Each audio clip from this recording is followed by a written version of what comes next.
શરીરને ચાર ભાગમાં વહેંચી શકાય. એના બે ભાગ પ્રત્યક્ષ છે અને બે ભાગ અપ્રત્યક્ષ છે. એક પાંચમો ભાગ છે જેની ચર્ચા નથી કરવાની. બે ભાગ જે પ્રત્યક્ષ છે એમાંનો એક ભાગ રસાયણોથી બનેલો છે, એને રાસાયણિક પ્રક્રિયા કહેવામાં આવે છે. અને બીજો ભાગ છે એ મિકેનિઝમ છે, એમાં જોડ છે, સંયોગ છે, એટેચમેન્ટ છે. આ બે ભાગો સ્થૂલ છે.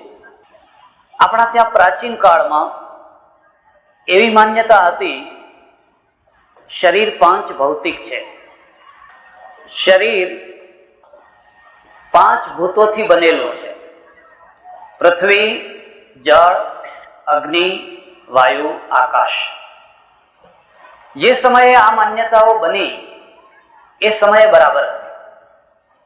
પણ જ્ઞાન છે એ જ્યારે વિજ્ઞાનનું સંતાન પેદા નથી કરતું હોતું, ત્યારે વૃદ્ધ થતું હોય છે, બીમાર થતું હોય છે અને પછી મરી જતું હોય છે.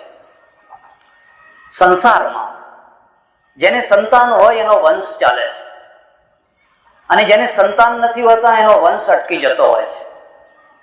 એમ જ્ઞાનના ક્ષેત્રમાં પણ નિરંતર વિજ્ઞાનનું સંતાન થતું જ રહેવું જોઈએ. કોઈ એવું ક્ષેત્ર નથી કે જે ક્ષેત્રમાં વિજ્ઞાન માટેની શક્યતાઓ સમાપ્ત થઈ ગઈ હોય. દરેકે દરેક ક્ષેત્રમાં વિજ્ઞાનની શક્યતાઓ છે. પણ જ્યારે વિજ્ઞાન થતું અટકી જાય અને જ્ઞાન માત્ર રહી જાય તો પહેલા એ જ્ઞાનને ગડપણ આવે, બીમારી આવે અને પછી એ જ્ઞાન મરી જાય. કોઈ ટાઈમે 2000, 2500, 3000 વર્ષ ઉપર આખી દુનિયાની જે બૌદ્ધિક સ્થિતિ હતી, આખી દુનિયાની જે વૈચારિક ભૂમિકા હતી, એ ભૂમિકાના અંદર આ નિર્ણયો થયેલા. અને નિર્ણયો પ્રમાણે કહેવામાં આવેલું કે પાંચ ભૌતિક શરીર છે. એના પછી ઘણું આગળ બધું નીકળ્યું, ઘણું નીકળ્યું. માફ કરજો, આપણે અટકી ગયા. અને અટકી ગયા એટલે દુઃખી થયા. એક સામાન્ય રીતે એમ પૂછવામાં આવે, યુરોપની પર્સનાલિટી શું છે, જાપાનની પર્સનાલિટી શું છે, અમેરિકાની પર્સનાલિટી શું છે, મને કોઈ પૂછે તો હું કહીશ કે ત્યાંની પર્સનાલિટી પ્રયોગશાળા છે. રિસર્ચ, રિસર્ચ, દરેક બાબત ઉપર research, research, research, research, research.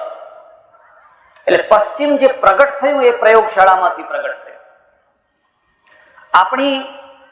આપણું વ્યક્તિત્વ શું છે, આપણે કઈ રીતે ઓળખાવા માંગીએ છીએ? આપણું વ્યક્તિત્વ મંદિરો છે, ધર્મસ્થાનો છે. આપણું વ્યક્તિત્વ ધર્મસ્થાનોમાંથી પ્રગટ થાય છે. આપણે વ્યક્તિને યશ, અપયશ, એને પૂજ્ય, અપૂજ્ય માનવાની જે કંઈ પ્રક્રિયાઓ અપનાવીએ છીએ એ બધાના માધ્યમમાં મંદિર છે. દાખલા તરીકે પહેલો પ્રશ્ન પૂછે, તમે શું ખાઓ છો, ક્યારે ખાઓ છો, ક્યારે નથી ખાતા, કેટલા ઉપવાસ કરો છો, કેટલી માળા ફેરવો છો, કેટલા સ્નાન કરો છો, કયા જળથી સ્નાન કરો છો. જેમ જેમ આ પ્રક્રિયા તમારી વધારે ઊંચી થતી જાય, તમારું વ્યક્તિત્વ ઊંચું થતું જાય. એનું પરિણામ એ આવ્યું કે આપણે હજારો, લાખો, કરોડો શ્રદ્ધાળુઓને પેદા કર્યા. કરોડો કરોડો શ્રદ્ધાળુઓને પેદા કર્યા. અને આ શ્રદ્ધાળુઓએ પેલું જે જૂનું જ્ઞાન છે એ જૂના જ્ઞાન ઉપર આસ્થા મુકાવી. પેલા લોકોએ પ્રયોગશાળામાંથી રિસર્ચ કરનારા માણસો પેદા કર્યા, વૈજ્ઞાનિકો પેદા કર્યા. એ વૈજ્ઞાનિકોએ શું કર્યું કે જૂના જ્ઞાનની અંદર સતત ઉમેરો કર્યો, નિરંતર ઉમેરો કર્યો. અને ઉમેરો ચાલુ જ રહ્યો, એટલો ચાલુ રહ્યો કે આજે પણ એ ચાલુ છે. આ બે જુદા જુદા વ્યક્તિ, એકમાં પ્રયોગશાળાની પ્રધાનતા, બીજામાં ધર્મની પ્રધાનતા, મંદિરની પ્રધાનતા, ધર્મ સંસ્થાનોની પ્રધાનતા. એના પરિણામ આપણે જોઈ શકીએ છીએ.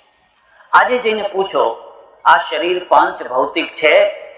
એ કહેશે પૃથ્વી જેવી કોઈ વસ્તુ જ નથી. જળ જેવી કોઈ વસ્તુ જ નથી, અગ્નિ જેવી કોઈ વસ્તુ જ નથી, એટલે મૂળ વસ્તુ. પૃથ્વી તો ઘણી વસ્તુઓમાંથી બનેલી વાત છે, અને જળ પણ ઘણી વસ્તુઓના સંયોગથી બનેલું તત્વ છે. હા, તમારા શરીરની અંદર કેટલું કેલ્શિયમ છે, કેટલું આયર્ન છે, કેટલું ફલાણું છે, કેટલું ફલાણું છે, કેટલું ફલાણું છે, આ બધું થઈ શકે. અને આશ્ચર્ય એ છે કે આપણા શરીરની અંદર 80% પાણી છે. 80% પાણી જ પાણી છે. દુનિયામાં પણ એક દશા છે. આ પૃથ્વી ઉપર પણ લગભગ 75% પાણી છે. 3 ભાગનું પાણી છે, 1 ભાગની ધરતી છે. અને પાણી, દરિયાનું પાણી ખારું છે, અને શરીરનું પાણી એ ખારું છે. તમે પરસેવાને જોઈ જજો. એક પ્રકારથી એમ કહી શકાય કે આ 3 ભાગનો જે દરિયો પૃથ્વી ઉપર વીંટળાઈને પડ્યો છે, એ જ દરિયો આપણા શરીરની અંદર પણ છે, અને એ ખારો છે.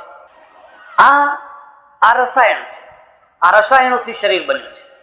તમારું કોઈ રસાયણ ઓછું થઈ ગયું, કંઈ વિકૃત થઈ ગયું, તમારા શરીર ઉપર ધોળા ડાઘ પડવા લાગ્યા.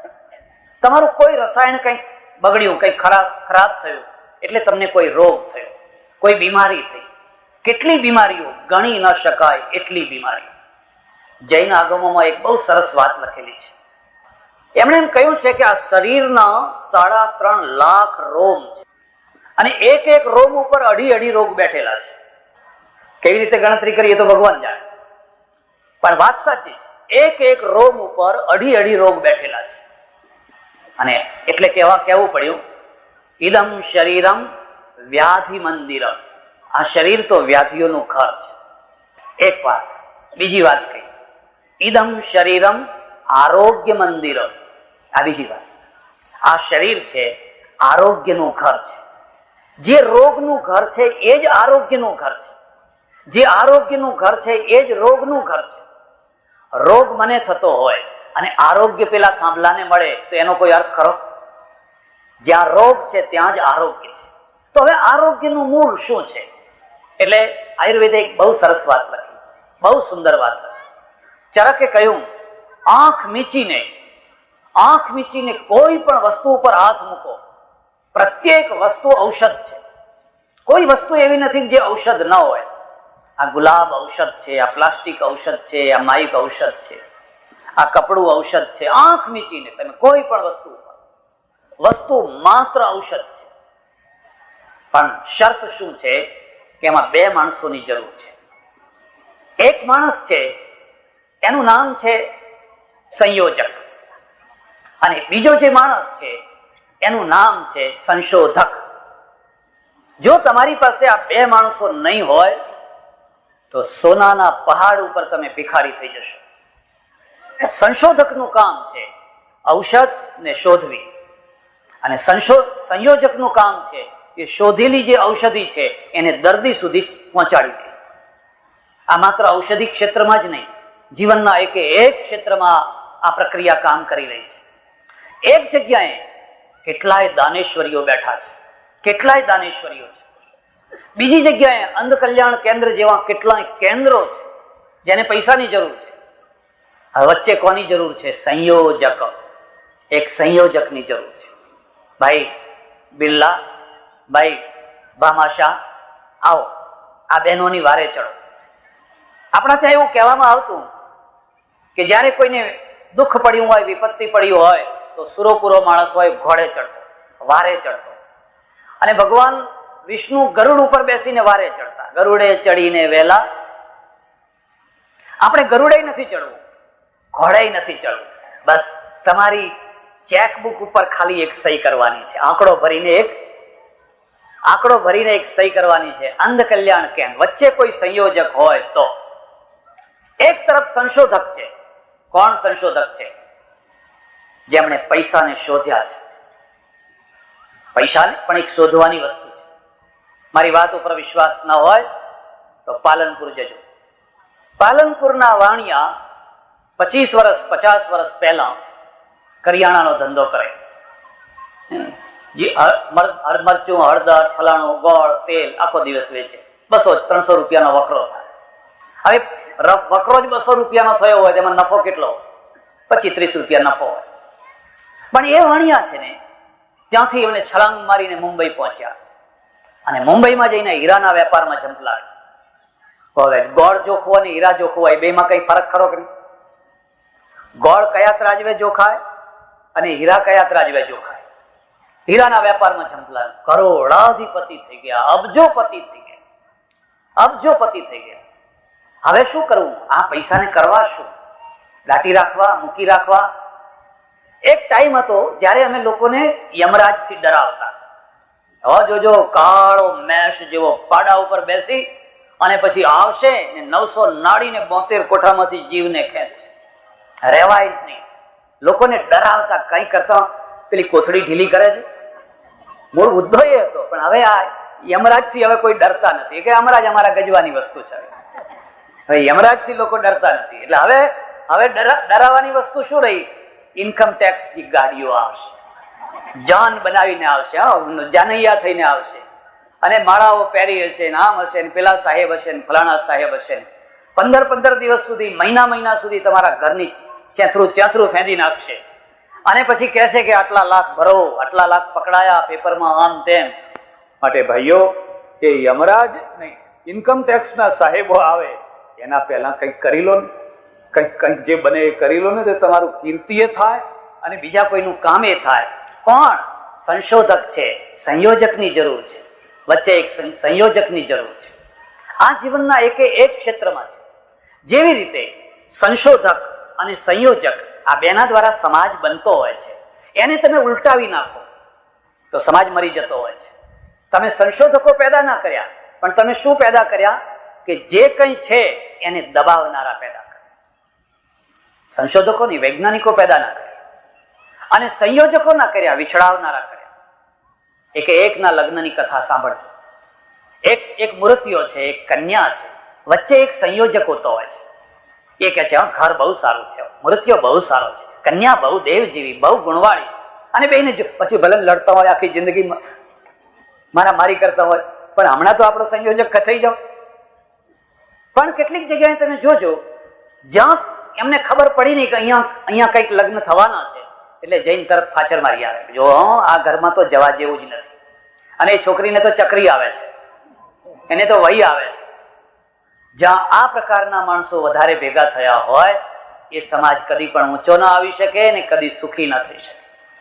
ધર્મનું કામ શું છે? ધર્મનું કામ સંશોધનને અને સંયોજકને પ્રેરણા આપવાની છે.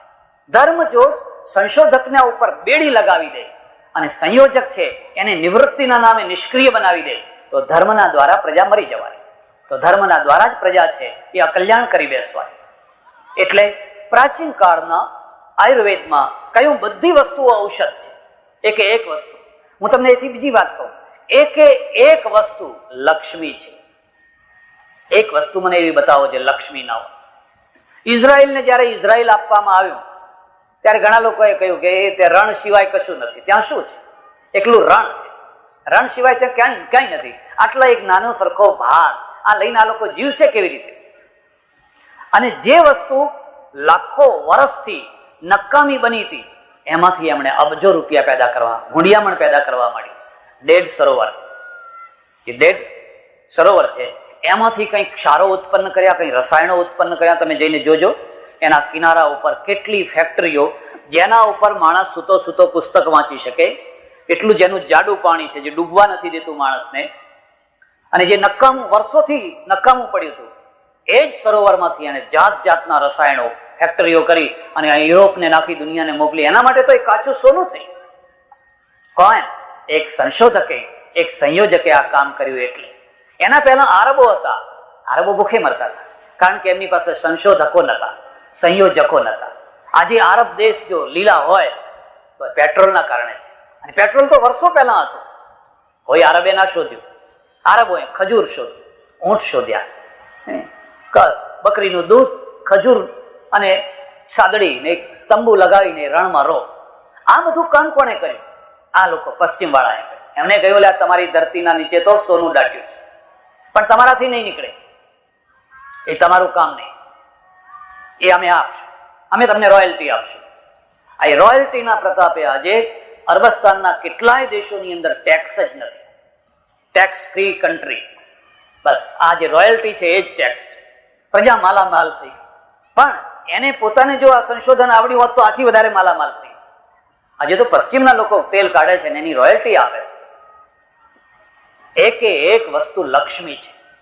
હા, શરત એટલી છે કે તમે જો એના સંશોધક હો તો. સંશોધક ન હો તો પછી બધું આનું આ જ છે, દરિદ્ર ને દરિદ્ર થઈ ગયો. એટલે રસાયણ છે એ આ શરીરનો પહેલો ભાગ છે. બીમારી છે એ રસાયણોની ન્યૂનતાથી, અધિકતાથી, વિકૃતિથી કઈ ને કઈ કારણથી આવે છે.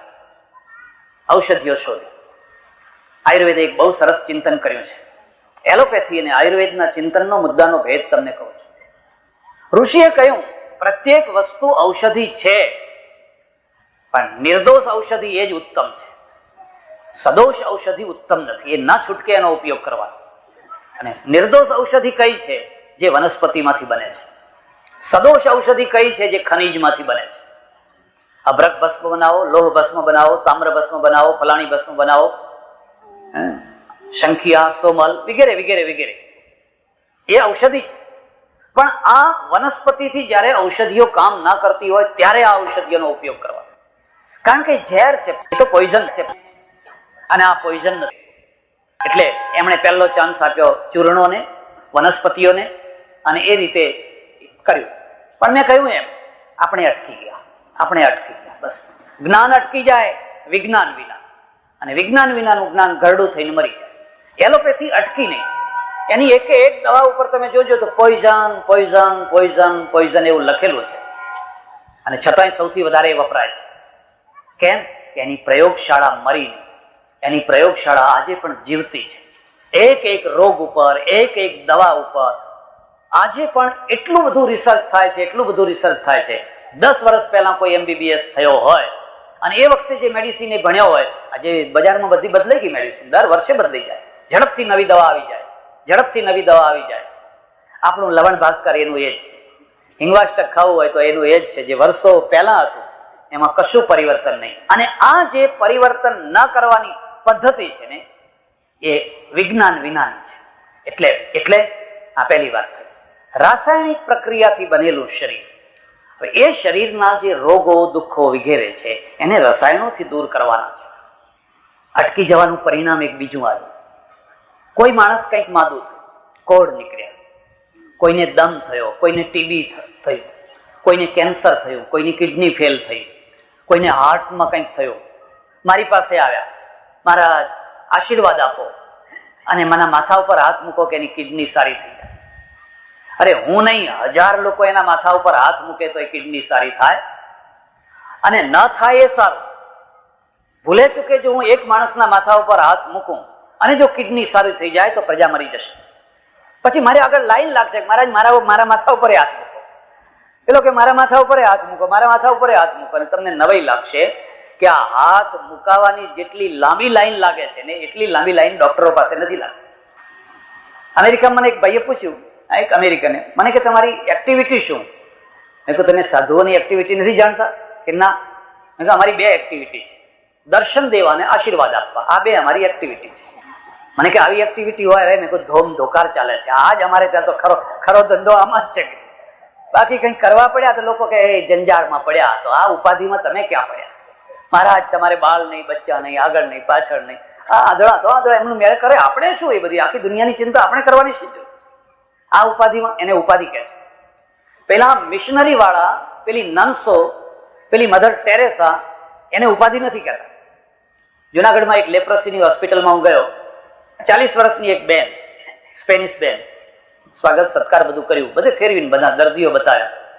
મને એક નવી વાત એને કહી, હું અહીં 20 વર્ષથી છું. એનો અર્થ એ થયો કે 20 વર્ષની જુવાનીમાં એ આવેલી, આજે એને 40 વર્ષ થયા છે. ગોરો એકે માણસ નથી, રક્તપિતિયાના વચ્ચે રહે છે. એની આખી જુવાની આ રીતે એને કાઢી કેવી રીતે? એનું તપ ઓછું કહેવાય ખરું?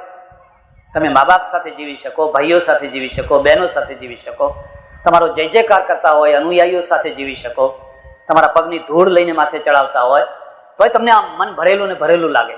આ તો લેપ્રસીના દર્દીઓના વચ્ચે જીવે છે, આખી જુવાવસ્થા. અરે મેં કહ્યું આ બધું તારે કરવાની શી જરૂર? એના કરતા બેસીને ભજન કરવું હતું ને શાંતિ. મને કે અમારા ભગવાને આને ભજન કહ્યું છે. અમારા ભગવાને કહ્યું છે કે તમે રક્તપિતિયાની સેવા કરજો, એ મારું ભજન છે. બાઇબલમાં એક ચેપ્ટર આવે છે, બહુ સરસ ચેપ્ટર આવે છે. આપણા ત્યાં હશે એવા ચેપ્ટરો, પણ એને ઉપસાવામાં ના આવે. જીસસ કહે છે, હું બીમાર હતો અને હું તારી રાહ જોઈને બારણે ટીકટીકી લગાવીને સૂતો હતો કે તું મને જોવા આવે, તું મારા સમાચાર પૂછવા આવે, પણ તું ના આવે. એક માદા માણસને માથા ઉપર હાથ મૂકી અને સારો થઈ જઈશ એટલું કહો તેને કેટલી હૂંફ મળે છે. ડોક્ટરની ગોળી કરતા આ હૂંફની શક્તિ બહુ મોટી છે, પણ તું મને જોવા ના. જીસસ કહે છે, હું ભૂખ્યો હતો, કકડીને ભૂખ લાગી હતી, હું તારી રાહ જોતો હતો, તું મને ટુકડો રોટલો લઈને આપવા આવે, પણ તું ના આવે. મને વાગ્યું તું, ઘા ઉજવવાની જરૂર હતી, પણ તું ના આવ્યો. હું ટાઢે થરથર થરથર ધ્રુજતો હતો અને હું તારી રાહ જોતો હતો, તું એક ધાબળો લઈને આવે અને મને ઓઢાડે તો મારી રાત પસાર થઈ જાય, પણ તું ના આવ્યો. આખા ચેપ્ટરે ક્રિશ્ચિયાનિટીની દિશા બદલી નાખી. આપણે ચેપ્ટરો લખ્યા, એકાંતમાં જાઓ, ગુફામાં બેસો, સૌ પોતપોતાના કર્મ ભોગવી લેશે. કોઈના કર્મના વચ્ચે શું કામ આડા પડો છો? અમારા એક સાધુએ મને એટલે સુધી કહ્યું, મને કે કોઈને દવા આપીને સાજા ના કરતા. મેં કહ્યું કેમ? તો એને એટલા કર્મ ભોગવવા પાછો નવો જન્મ લેવો પડશે, કારણ કે જે કર્મ એને ભોગવવાના હતા એ તમે સાજા કરી દીધા. એટલે આ તમે વગર જોતી માથાકૂટમાં ના પડો, એને એના ભોગવી લેવાય. આવો આવો મને કેટલી વાર આવું. હું વૃંદાવનમાં રહું અને અમે 11 વાગે જમવા જઈએ અન્નક્ષેત્રમાં, આખા આશ્રમના બધા સાધુઓ. હવે આશ્રમનો દરવાજો નહીં એટલે ગાયો, રખડતી ગાયો આવીને બધી બેઠી હોય છૂટ બધા. એમાં એક ગાયને કોઈ અહીં છરો મારેલો. આપણે ગાયની પૂજા કરીએ ને પછી એને કોઈ શાકભાજીમાં મોઢું નાખ્યું છે ને એને કંઈ માર્યું તો અહીં બહુ મોટો ઘા પડી ગયો. પછી ઘા પાકેલો અને ગાય વૃદ્ધ પછી બેઠીને કાગડા આવીને એને ખેંચે, માંસ ખેંચે અને આમ તિલમિલ આમ માથું પૂંછડું આમ તેમ કરી નાખે. તો હું જઈ અને માટીનો કાદવ કરીને એના ઉપર ચોપડી આવું. પણ કાગડો એવો હોશિયાર ને કે પાડી નાખે, એ પાડીને પણ એને ખૂતરે. હવે એનું કરવું શું? ત્યાં પાછી પાંજરાપોળ નહીં. ગુજરાતમાં તો ઘણું સારું છે. ગુજરાતમાં તો એવા ઘણા ભાઈઓ થયા જેમણે માણસોની ચિંતા કરી અને પશુઓની પણ ચિંતા કરી, કીડિયાની પણ ચિંતા કરી અને પક્ષીઓની પણ ચિંતા કરી. પણ જેવું ગુજરાતમાં છે એવું કંઈ બધે નથી. હવે જમવા જવાનો ટાઈમ થયો અને ગાય થાકી ગયેલી, હવે ઊભી ના થઈ શકે ને આમ આમ આમ કાગડો એને હેરાન કરે. પછી મેં વિચાર કર્યો તો મારી પાસે ભગવું કપડું, એ ભગવું કપડું ફાડીને લાંબો પાટો કર્યો અને માટી ભરી એમાં અને પેલા ઘા ઉપર મૂકીને આખા પેટ ઉપર વીંટાળી અને જોરથી બાંધું તો એ કાગડો પાડી ના શકે. બીજા એક મહાત્મા હતા, મને કે ક્યા કર રહે હો અજ્ઞાની કી તરહ. મેં કહ્યું કેમ? अरे ये अपना कर्म भोग रही है, भोगने दो उसको, भोगने दो. મેં કઈ જવાબ ના આપ્યો. કેટલીય વાતો એવી હોય છે જેના જવાબ આપવા જેવા નથી હોતા. ડાપણને જવાબ હોય, ગણપણને જવાબ હોય. મેં કશું જવાબ ના આપ્યો. અરે દેરી હોતી હૈ, દેરી હોતી હૈ.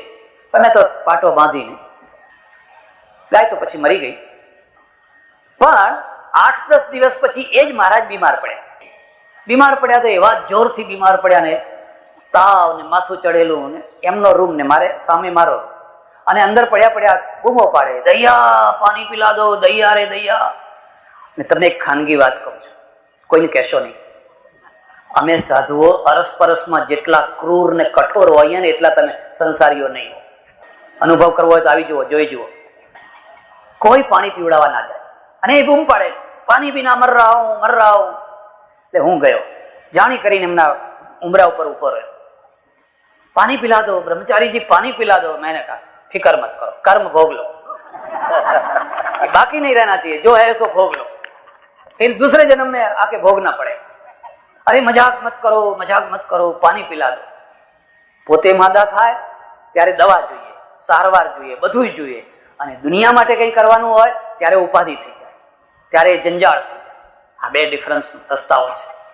એટલે આ જે બધી ડિસ્પેન્સરીઓ ખોલી, ઔષધિઓ ખોલી, દવાખાના ખોલ્યા, એનો એક જ અર્થ છે, કોઈ ડોક્ટર, કોઈ નર્સ માનવતાવાદી આ તરફ વળેલી, એના અંદરથી જે દૈવી શક્તિ છે એ દૈવી શક્તિ જાગે અને એમાંથી એ દૈવી શક્તિનો ધોધ વહેવા લાગે, તો પેલી જુનાગઢની જે પેલી લેપ્રસી વાળી જે બેન છે એના જેવી એ મધર ટેરેસા જેવી બને. અને એ તપ છે, એનાથી મોટું. મને એણે એક બીજી વાત કરી, મને કે આ બધાને હું મારી જાતે મલમ ચોપડું છું આ હાથે, મોજા લગાવ્યા વિના. મેં કહ્યું બેન આવું કામ તો અહીંની નર્સો પાસે કરાવતા હોય તો આ લોકો કોઈ અડતાય નથી.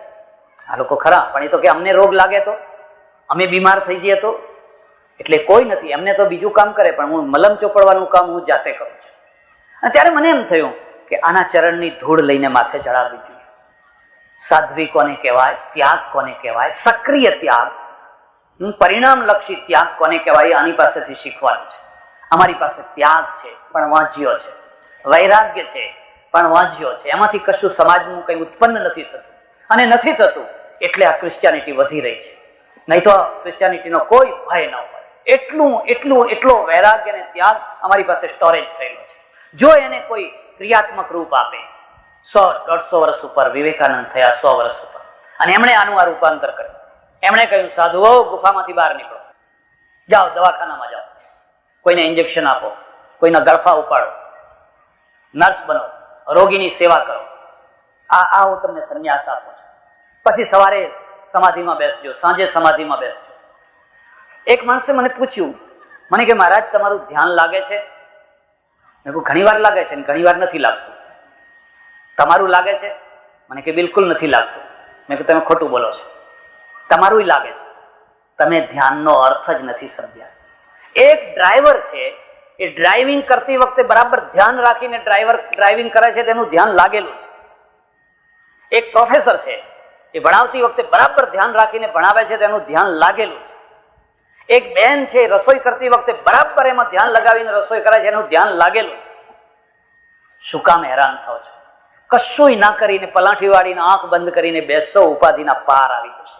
અંદરથી એવા ડેડકા કૂદવા લાગશે, થાકી જશો આખી જિંદગીમાં, હેરાન થઈ જશો. જ્યાં લગાડવાનું છે ધ્યાન ત્યાં લગાડો. એક પ્રયોગશાળામાં જઈને જુઓ, વૈજ્ઞાનિક કેટલો ખાવાનું ભૂલી જાય, પીવાનું ભૂલી જાય, અગ્નિ અડી હોય તો અગ્નિ અને અગ્નિનું ભાન ભૂલી જાય. આ ધ્યાન લાગેલું છે. તમારું સંગીતમાં ધ્યાન લાગે છે, સંગીતમાં તન્મય થઈ જાઓ, ઈશ્વરનું ભજન કરતા કરતા.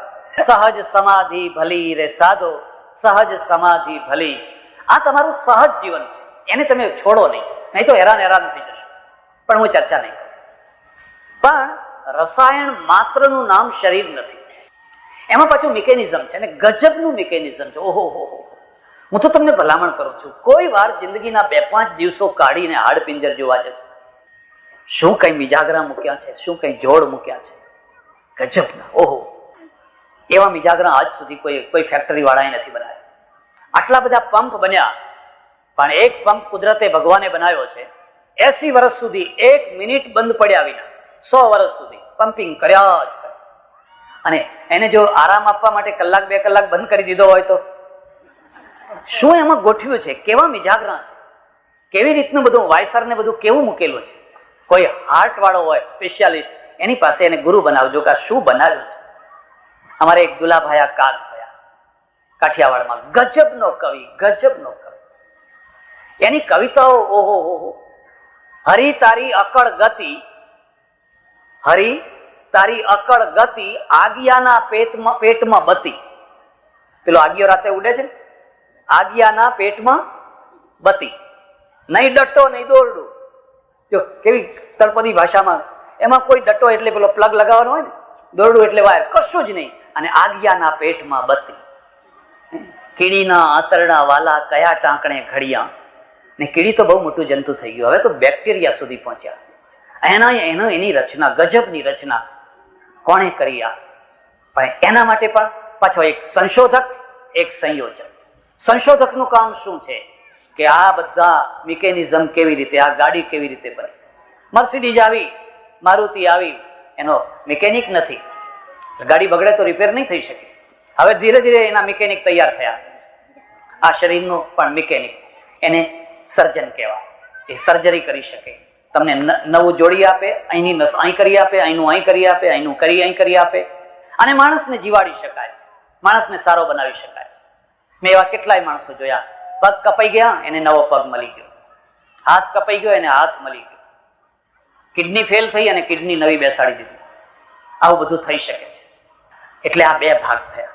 આ બે ભાગ માત્ર પેલા કર્મો કે આપણે કશું ના કરીએ કે એમ કરીને જો તમે બેસી રહો તમારા પાસે જીવનનો કોઈ અર્થ જ નહીં. પુરુષાર્થને ચાન્સ છે. પોલિયા કેમ બંધ થવા માંડ્યા? પહેલા આટલા બધા પોલિયા થતા, અને પોલિયા થવાનું કારણ શું હતું? બસ અમારી પાસે આવે, મહારાજ આ છોકરાને અડધું અંગ રહી ગયું. એટલે મહારાજ શું સમાધાન કરે ખબર છે? રાત્રે માતાનો રથ ફરી વળ્યો હતો. એમ માતાનો રથ રાત્રે નીકળે છે, એ અડધા અંગ ઉપર ફરી વળ્યો એટલે આ થઈ ગયું. હવે બસ માતાના દોરા કરો ને તાવીજ કરો ને ધાગા કરો ને ફલાણું કરો ને ફલાણું કરો. હું ઘણી વાર કહું છું, મારા દેશને એક બહુ પહેલામાં પહેલી જરૂર છે દોરા તોડનારાઓની, તાવીજ તોડનારાઓની. કોઈ જુવાનિયા હોય હિંમત કરો અને આ બધી ગાંઠો વાળેલા જાત જાતના દોરા ને જાત જાતના તાવીજ થોડી થોડી નાખો, રસ્તા ઉપર ફેંકો.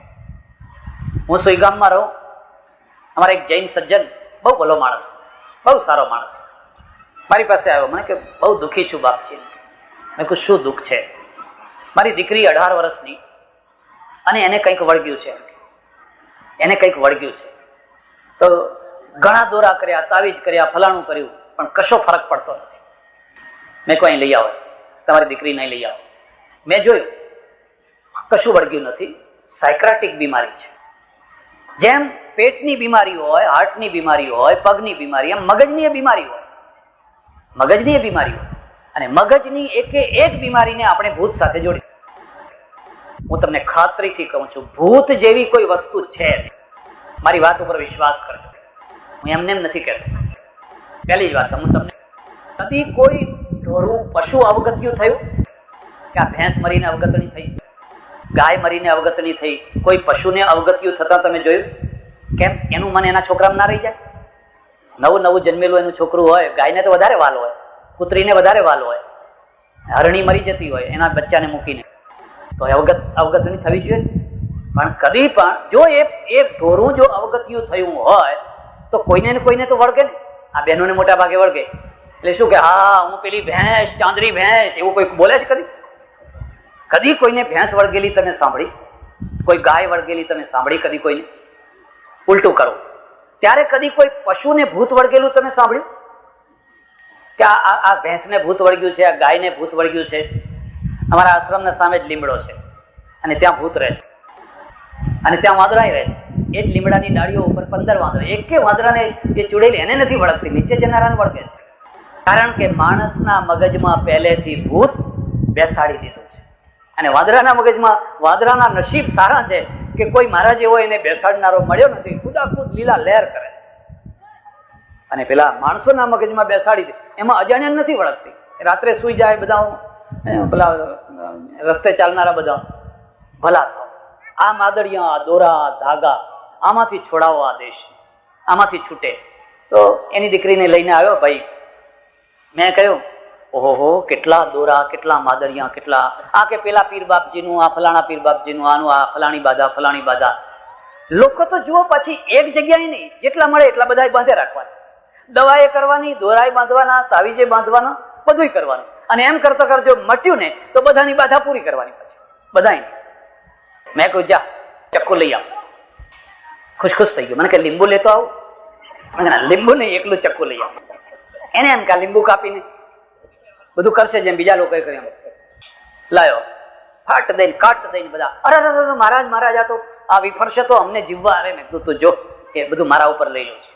બધા દોરાઓ તાવીજો કાપીને નાખ્યા પૃથ્વી ઉપર અને મારા ચંપલ એના ઉપર મૂકીને ઉભો રહ્યો. મેં કહ્યું જો આમ છોડું છું, હવે આમાંથી જેની તાકાત હોય મને વળગો. તારા રૂબરૂ કહું છું, નીકળો આમાંથી, નીકળો, જે હોય તાકાતે મને વળગો. એ તો ફાટેલી આંખે જ રહી ગયો. અરે બીજા દિવસે સવારે જોવા આવ્યો કે મને કે બાપજી કેમ તબિયત કેમ છે? એને એમ જ કે સવાર થતા દેવ થઈ જશે. એને કહ્યું જો આ દુનિયામાં મોટામાં મોટો દેવ કયો? હું તને પૂછું છું. મેં કહ્યું આ દુનિયામાં મોટામાં મોટો દેવ કયો? મને કે મહાવીર સ્વામી. મોટામાં મોટો મંત્ર કયો? તો કે નવકાર મંત્ર. તો મૂર્ખ, તારો મોટો દેવ અને મોટો મંત્ર છોડી અને તું આ બધી દેરીઓમાં રખડે છે?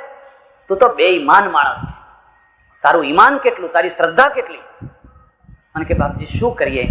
કીધું તારા દેવ જો કોઈનો ભવરોગ મટાડી શકતો હોય તો આ નાનો રોગ ના મટાડી શકે? જા હવે અહીં સાયકોલોજી ઉપાય, જા હું તને કહું એમ કરજે.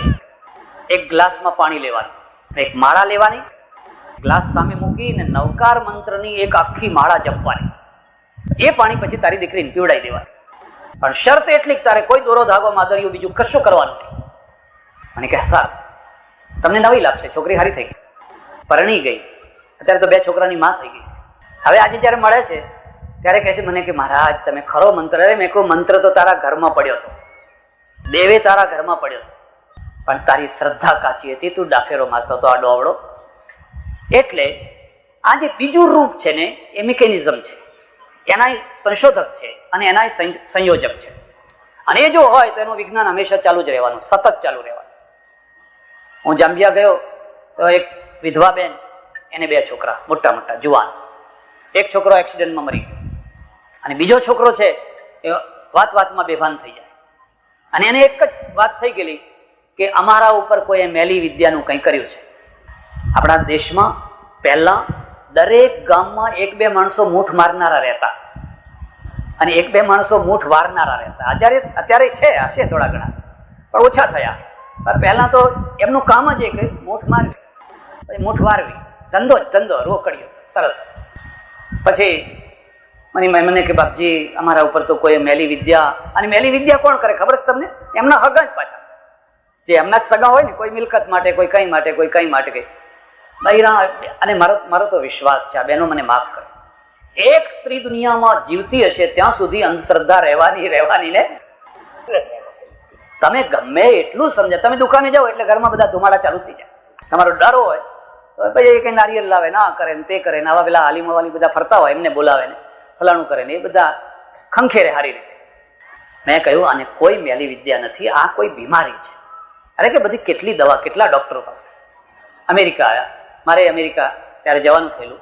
હવે એ ભાઈ છોકરો મને મળવા આવ્યો, એટલો દેખાવડો, ઊંચો પહોળો સરસ છોકરો. અને મને કે 5મા દિવસ ઉપર મારું ઓપરેશન થઈ ગયું. મેં શું થયું? અહીંથી આ જેમ ટોપલો કાપે એમ કાપી નાખ્યું, આખું માથું ઊંધું કરી નાખ્યું, આ ખોપડી ઊંધી કરી નાખી. અને જે બ્રેન છે એમાં જે ટિશ્યુ થયેલા એ બહુ ઝીણા યંત્રોના દ્વારા બધું ટ્યુમર હતું એ બધું કાઢી નાખ્યું, બહુ સાચવી. પાછું પેલો ટોપલો મૂકી દીધો, બધું ઠીક કરી દીધું. 5 જ દિવસ થયા છે, તો 5 દિવસમાં ચાલતો ફરતો બોલ. મને કે બિલકુલ હવે સારું થઈ ગયું. આ વૈજ્ઞાનિક લાઈન છે, આ સંયોજક ને સંશોધકની લાઈન છે. એટલે આ 2 વાત થઈ. પણ શરીરમાં બીજા 2 ભાગ છે જે આપણને દેખાતા નથી, અનુભવાય. એક અનુભવાય છે. એકનું નામ છે હોર્મોન અને બીજાનું નામ છે લાગણીઓ, ઉર્મિઓ, ભાવનાઓ. નહીં તો આપણે કોમ્પ્યુટર થઈ જઈએ. જો ખાલી મિકેનિઝમ હોય, માત્ર રાસાયણિક પ્રક્રિયા હોય તો તમારું વ્યક્તિત્વ ક્યાં રહ્યું તમારું? પણ તમારું એક વ્યક્તિત્વ છે. તમે દયાળુ છો, તમે ક્રોધી છો, તમે વહેમીલા છો, તમે ઉદાર છો, તમે લોભિયા છો. ક્યાંથી આવ્યું આ બધું? કોણે બનાવ્યું? મને કોણે ઉદાર બનાવ્યો? કોણે લોભિયો બનાવ્યો? શું રસાયણ છે? હું તો તમને ખાસ વાત કહું છું. આંખ શાથી બની છે? કયું રસાયણ છે જે જોતું થાય છે, આપણને દેખતું કરે છે? કયું તત્વ છે? એવું કયું તત્વ છે જે આપણને સાંભળતા બનાવી દે છે? એવું કયું તત્વ છે જે આપણને ગંધ? ચામડી તો આખા શરીરમાં છે, અહીંયા એવી કઈ ચામડી છે? અને એ ચામડીમાં શું અંદર નાખ્યું છે? કયા કયા ફોર્મ્યુલાથી બનાવવામાં આવ્યું છે? ગજબની વસ્તુ. તમારા અંદર એક હોર્મોન, એક લાગણીઓ છે, ઉર્મિઓ છે. અને ઉર્મિઓ એટલી પ્રબળ છે, એટલી તીવ્ર છે, એમાંથી રાગ પેદા થાય છે, એમાંથી દ્વેષ પેદા થાય છે. એક માણસને જોઈને તમારું હૈયું હરખી ઉઠે છે, એક માણસને જોઈને તમારું હૈયું કકડી ઉઠે છે, મોઢું ફેરવી લો છો, જોવાનું મન નથી થતું. આપણા અંદર લાગણીઓ છે અને આ લાગણીઓ માણસના વ્યક્તિત્વમાં મહત્વનો ભાગ ભજવે છે. આ લાગણીઓના 2 ભાગ પાડી શકાય. ધ્યાન દો, 2 ભાગ પાડી શકાય. એક તો જેને આસુરી સંપત્તિ કહેવાય, એક બીજી જેને દૈવી સંપત્તિ કહેવાય. તમારી લાગણીઓ જ્યારે આસુરી સંપત્તિ તરફ વળે છે તો ધીરે ધીરે ધીરે તમારા અંદર એક રાક્ષસ પેદા થાય છે, એક ડેવિલ પેદા થાય છે. હિટલરમાં શું હતું કે બીજા ખરાબ માણસોમાં શું હતું? પણ એ જ લાગણીઓને જ્યારે તમે કંટ્રોલ કરો છો અને સારા માર્ગ તરફ વાળો છો, તમારા અંદર એક દેવ પેદા થાય છે. જેસલ ડેવિલ હતો અને એ જ જેસલ પીર થયો. એક વચ્ચે એક સંયોજક મળી ગઈ. કાં તો કોઈ સંત મળે, કાં તો કોઈ સતી મળે. આ 2 સિવાય ત્રીજા કોઈનું કામ.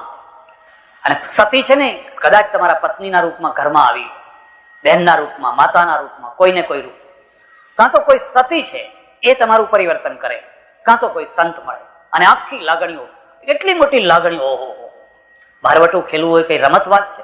પણ એ જ માણસ જયારે સંત થાય ત્યારે પીર થાય, પીર થાય. તો આ લાગણીઓ છે. હવે લાગણીઓ, ધર્મનું કામ શું છે? ધર્મ માણસની અંદર લાગણીઓ પેદા કરે. એક જગ્યાએ મારે જવાનું થયેલું અને મંદિરની પ્રતિષ્ઠા, મંદિરની પ્રતિષ્ઠામાં ઉપરનું જે શિખર, એ શિખર ચડાવવાની ઉછામણી 40 લાખ રૂપિયા, ખાલી શિખર ચડાવવાની ઉછામણી. એક મારવાડી શેઠ બેઠેલા, પેલી ચેંદેડી જેવી પાઘડી બાંધેલી અને બહુ કપડાં એટલા બધા સારા નહીં, અને એમણે જયારે 40 લાખ રૂપિયા બોલ્યા ત્યારે મને શંકા થઈ કે આ માણસ 40,000 આપી શકશે કે કેમ. મેં એકને બોલાવીને કહ્યું ખરું કે આ 40 લાખનો આસામી દેખાય છે. મને કે તમને ખબર નથી, એના ઘરમાં 8 મણ સોનું દાટેલું છે. 8 મણ તો સોનું દાટેલું. તો ઇન્કમ ટેક્સ વાળાને ખબર છે? તો કે આ વાણિયા કે ઇન્કમ ટેક્સ વાળાની એ ચોટી કાપે. અમે જોયેલું એટલે કહું, એમને નથી કહેતો. અમારે સુરતમાં એ દરોડો પડ્યો, એક બહુ મોટા શેઠ, એના ત્યાં દરોડો પાડ્યો ને બધા ચોપડા બપડા બધું આ તે બધું આપ્યું. લો સાહેબ કે આ બધા ચોપડા ને મને પોંચ લખી આપો. એટલે પેલા ઇન્કમટેક્સના સાહેબે બધી પોંચ લખી આપી. પછી એના નોકર ચાકરો ઉભેલા, જાઓ આ ચોપડા સાહેબની ઓફિસમાં મૂકી આવો, જાઓ. એટલે પેલા માણસોને ગાડીમાં ચોપડા મુકાઈ, ચોપડા જ ગાયબ કરી દીધા. સાહેબની ઓફિસની જગ્યાએ બીજી જ કોઈ જગ્યાએ મોકલી દીધા. અને પેલા સાહેબને કે જો આ મારી પાસે પોંચ છે, મારા ચોપડા પાછા લાવો, મારા ચોપડા. અને એ પેલો સાહેબ એવો મુસીબતમાં મુકાઈ ગયો કે ભાઈ સાહેબ હવે તું કેમ કરું, ચોટી પકડતા આવડવી જોઈએ. સમજ્યા ને? એટલે મને કહે એ તો બહુ પૈસાદાર છે. આપણે ગુજરાતીઓમાં મારવાડીઓમાં આટલો ફરક. આપણે 1000 હોય ને લાખ, લક્ષાધિપતિથી ફરી આમ ફૂલ ફટાકિયા થઈ લાગે કે આમ શો છે, અને પેલો લક્ષાધિપતિ હોય તો 1000 જેવો થઈને ફરે. આટલો ફરક છે. મને એના ઉપર બહુ માન થયું. ધન્ય છે એની શ્રદ્ધાને, એની ભક્તિને. પોતાના ઈષ્ટદેવના કળશ ચડાવવા માટે જે 40 લાખ રૂપિયા ન્યોછાવર કરી શકે, ધન્ય છે. પણ તરત જ પછી એક વાત મારા મગજમાં આવી, ઓહો, આ 40 લાખ રૂપિયા ડેડ કેપિટલ થઈ જશે, કોઈ મંદિરમાં જમા થશે અને મંદિરના કોઈ જગ્યાએ દટાઈ જશે વર્ષો સુધી, પેઢીઓ સુધી. પછી કોઈ મોહમ્મદ ગજની આવશે અને આમ જેમ મધમાખીનું મધ નીચોવીને લઈ જાય એમ આ બધું ભેગું થયેલું લઈ જશે. અને મધમાખીઓ ઉડીને ચે ચે ચે ચે ચે ચે ચે ચે કરશે. પેપરો નથી વાંચતા? ભગવાનનો 9 લાખનો મુગટ ચોરાઈ ગયો, પણ શું કામ 9 લાખનો કર્યો?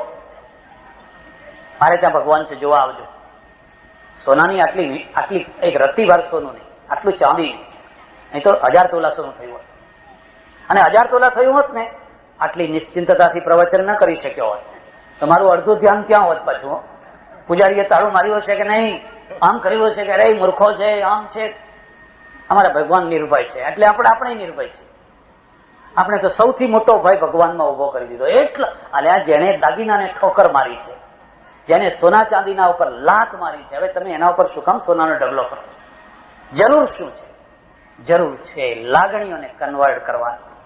આ 40 લાખ રૂપિયા કોઈ હોસ્પિટલમાં ગયા હોત તો, આ 40 લાખ રૂપિયા કોઈ અંધ કલ્યાણ કેન્દ્રમાં ગયા હોત તો, આ 40 લાખ રૂપિયા કોઈ દુષ્કાળ રાહતના કાર્યમાં ગયા હોત તો એ ડેડ કેપિટલ ના થાત, તો મોહમ્મદ ગજનીઓ પેદા ના થાત, તો આપણા પૈસા આપણે આપણા ભાઈઓને, દુઃખી બહેનો સુધી પહોંચાડી શક્યા.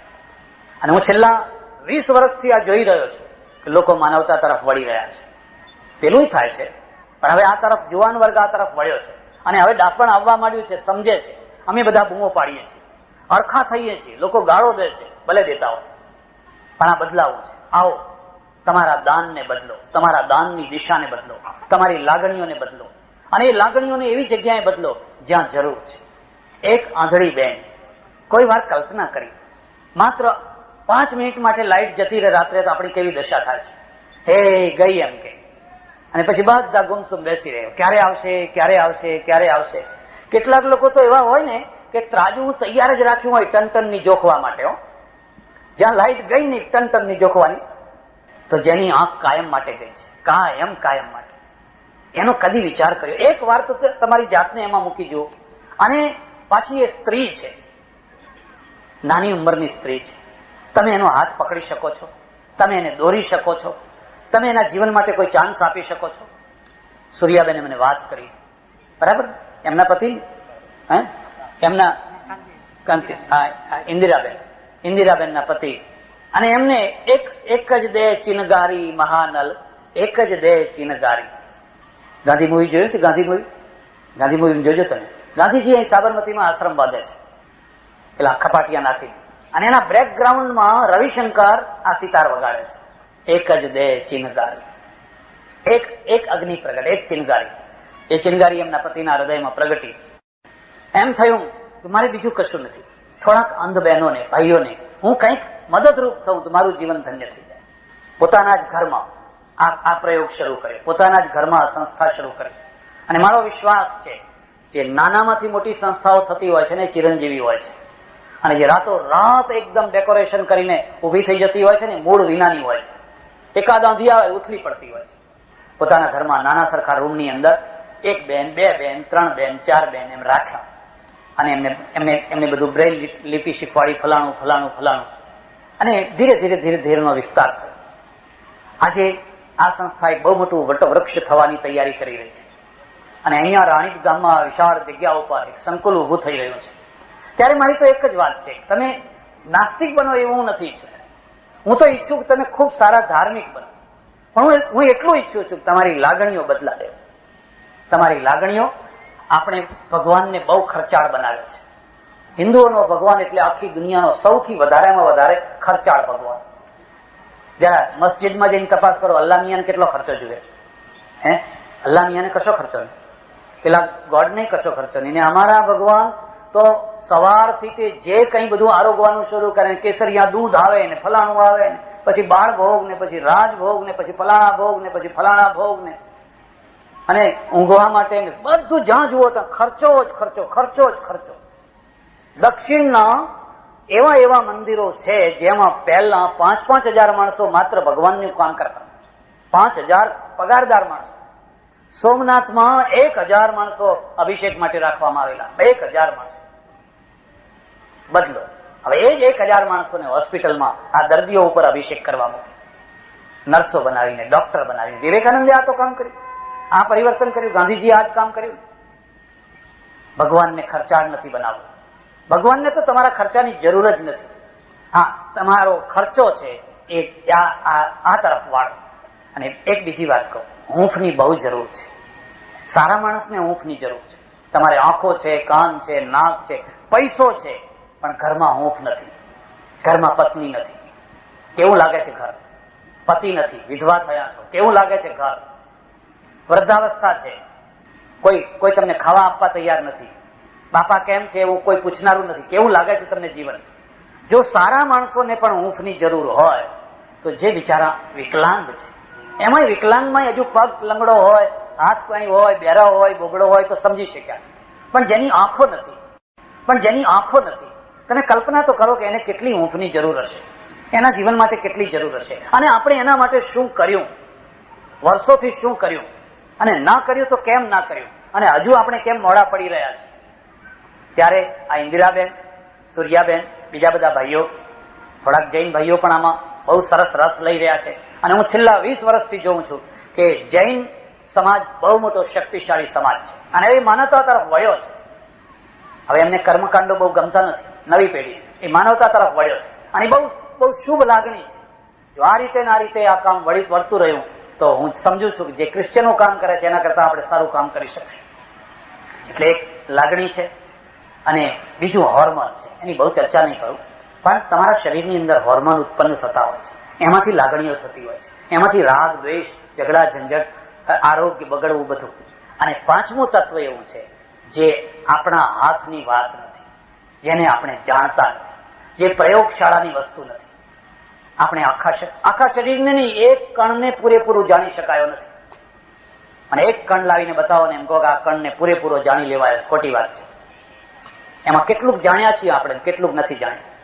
શરીરમાં એવું ઘણું છે કે ઘણું જાણ્યા પછી, વર્ષો સુધી ભણ્યા પછી પણ ઘણું જાણવાનું બાકી છે. અને એ અધ્યાત્મ ક્ષેત્ર છે. એને તમે આત્મા કહો, જીવકો, જે નામ આપવું હોય આપો, પણ એ કોઈ પ્રયોગશાળાની વસ્તુ નથી. ત્યારે આપણા સામે પ્રશ્ન છે કે આ 4 ક્ષેત્રોમાં આપણે કંઈક સુધારો કરી શકીએ તો કરી શકીએ.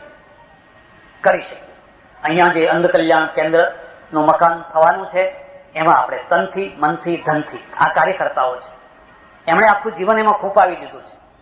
પણ કલમ અને તલવાર આ બે થાકી જતા હોય છે. જો લક્ષ્મીની હૂંફ ના મળે, જો લક્ષ્મીનો ટેકો ના મળે, આ કાર્યકર્તાઓ થાકી ના જાય. અમદાવાદ તો લક્ષ્મીની નગરી છે. અહીંયા તો દર વર્ષે કરોડો રૂપિયા સપ્તાહો પાછળ, યજ્ઞો પાછળ, ફલાણા પાછળ કરોડો રૂપિયા અપાય છે. અંધ કલ્યાણ બહેનો માટે કઈ નહીં અપાય? અપાશે, જરૂર અપાશે. માનવતા જાગવા માંડી છે તો વધારે તો નહીં. હું તો એક બહુ સામાન્ય સાધુ, અને મારો કોઈ સંપ્રદાય નહીં, કોઈ અનુયાયીઓ નહીં, કોઈ જમીન જાગીર નહીં, કોઈની પાસે કદી ઉઘરાણું નહીં. મારા નામે કોઈ દાડો ઉઘરાણું સાંભળ્યું તમે? કોઈની પાસે કદી એક પૈસો આપો એમ કદી પણ સીધી આડકતરી રીતે તમે કદી સાંભળ્યું? અને છતાં એક હાથે જે આવે એ બીજા હાથે આપી દેવા. અમારી બહુ ખોટી છાપ છે. અમને સાધુઓને જુએ એટલે લોકો સમજાય કે ઉઘરાણું આવ્યું. મહારાજ આવ્યા એટલે ચહેરો લોકોને ઉતરી જાય કે એ હમણાં કંઈક માગશે. કારણ કે અમારું કામ જ એ જાણે. ખરી વાત કરી. આવી એક છાપ છે. અમારી પાસે કરોડો રૂપિયા છે, કરોડો નહીં અબજો રૂપિયા અમારા ધર્મસ્થાનોની અંદર પડેલા છે. આવી તો કેટલી અંધશ્રદ્ધાઓ, અંધ કેન્દ્રો ઉભા કરી શકાય. પણ એ પૈસો બધો સ્થાપિત જાણે પડેલો, દબાયેલો પડ્યો છે. જો એ ઉભરાય તો આ દેશ ન્યાલ થઈ જાય. તિરુપતિ બાલાજીમાં જઈને જોયું કેટલી આવક છે. એવા તો કેટલાય મંદિરો છે. માનવતા તરફ વળે એટલે વધારે નહીં. હું તો એક નાની સરખી અંજલિ રૂપ મારી સંસ્થા તરફથી આ સંસ્થાને 11,000 રૂપિયા એક નાની સરખી ભેટ આપીશ. અને મને સંતોષ થશે કે કદાચ કોઈ એકાદ બેનના જીવનને ટેકો આપવા માટે એક નાની ઈંટ મુકાય તો પણ ઘણી છે. હું પરમેશ્વરને હૃદયથી પ્રાર્થના કરું કે જે અંધ કલ્યાણ કેન્દ્ર અહીંયા નિર્મિત થવાનું છે એ બહુ ઝડપથી, બહુ સારી રીતે, બહુ સરસ રીતે બને અને વધુમાં વધુ એ બહેનોને અહીંયા રખાય અને એમને નવું જીવન મળે, એમને ટ્રેનિંગ મળે અને એમના લગ્ન થાય, એમનું દાંપત્ય હોય અને એ પણ માણસ તરીકે સારું જીવન જીવતી થઈ શકે. એવું જો કંઈક કરી શકશું તો રાણી પણ ધન્ય બનશે, અમદાવાદ પણ ધન્ય બનશે, આપનારા પણ ધન્ય બનશે, કાર્યકર્તાઓ પણ ધન્ય બનશે અને અંદર રહેનારી બહેનો પણ ધન્ય બનશે. આભાર, ધન્યવાદ, હરિઓમ.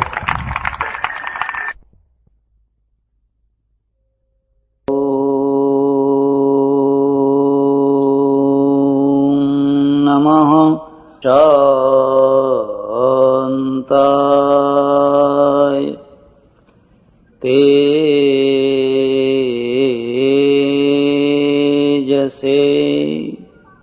સર્વોદય વિકાસ સહાયક મંડળ મહેસાણા દ્વારા આયોજિત ગ્રામ ઉદ્યોગ મંદિરની સભામાં અતિથિ વિશેષ તરીકે પધારેલા ભાઈ શ્રી આત્મારામભાઈ, એમની બાજુમાં બિરાજેલા ચેરમેન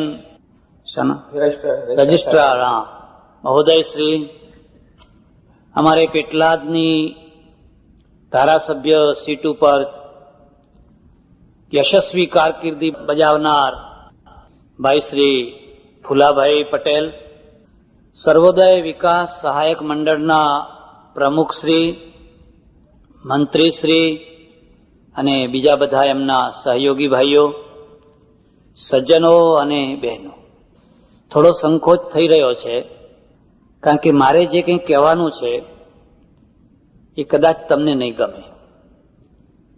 ગમે કે ના ગમે, પણ જે કહેવાનું છે એ કહેવાનું જ છે.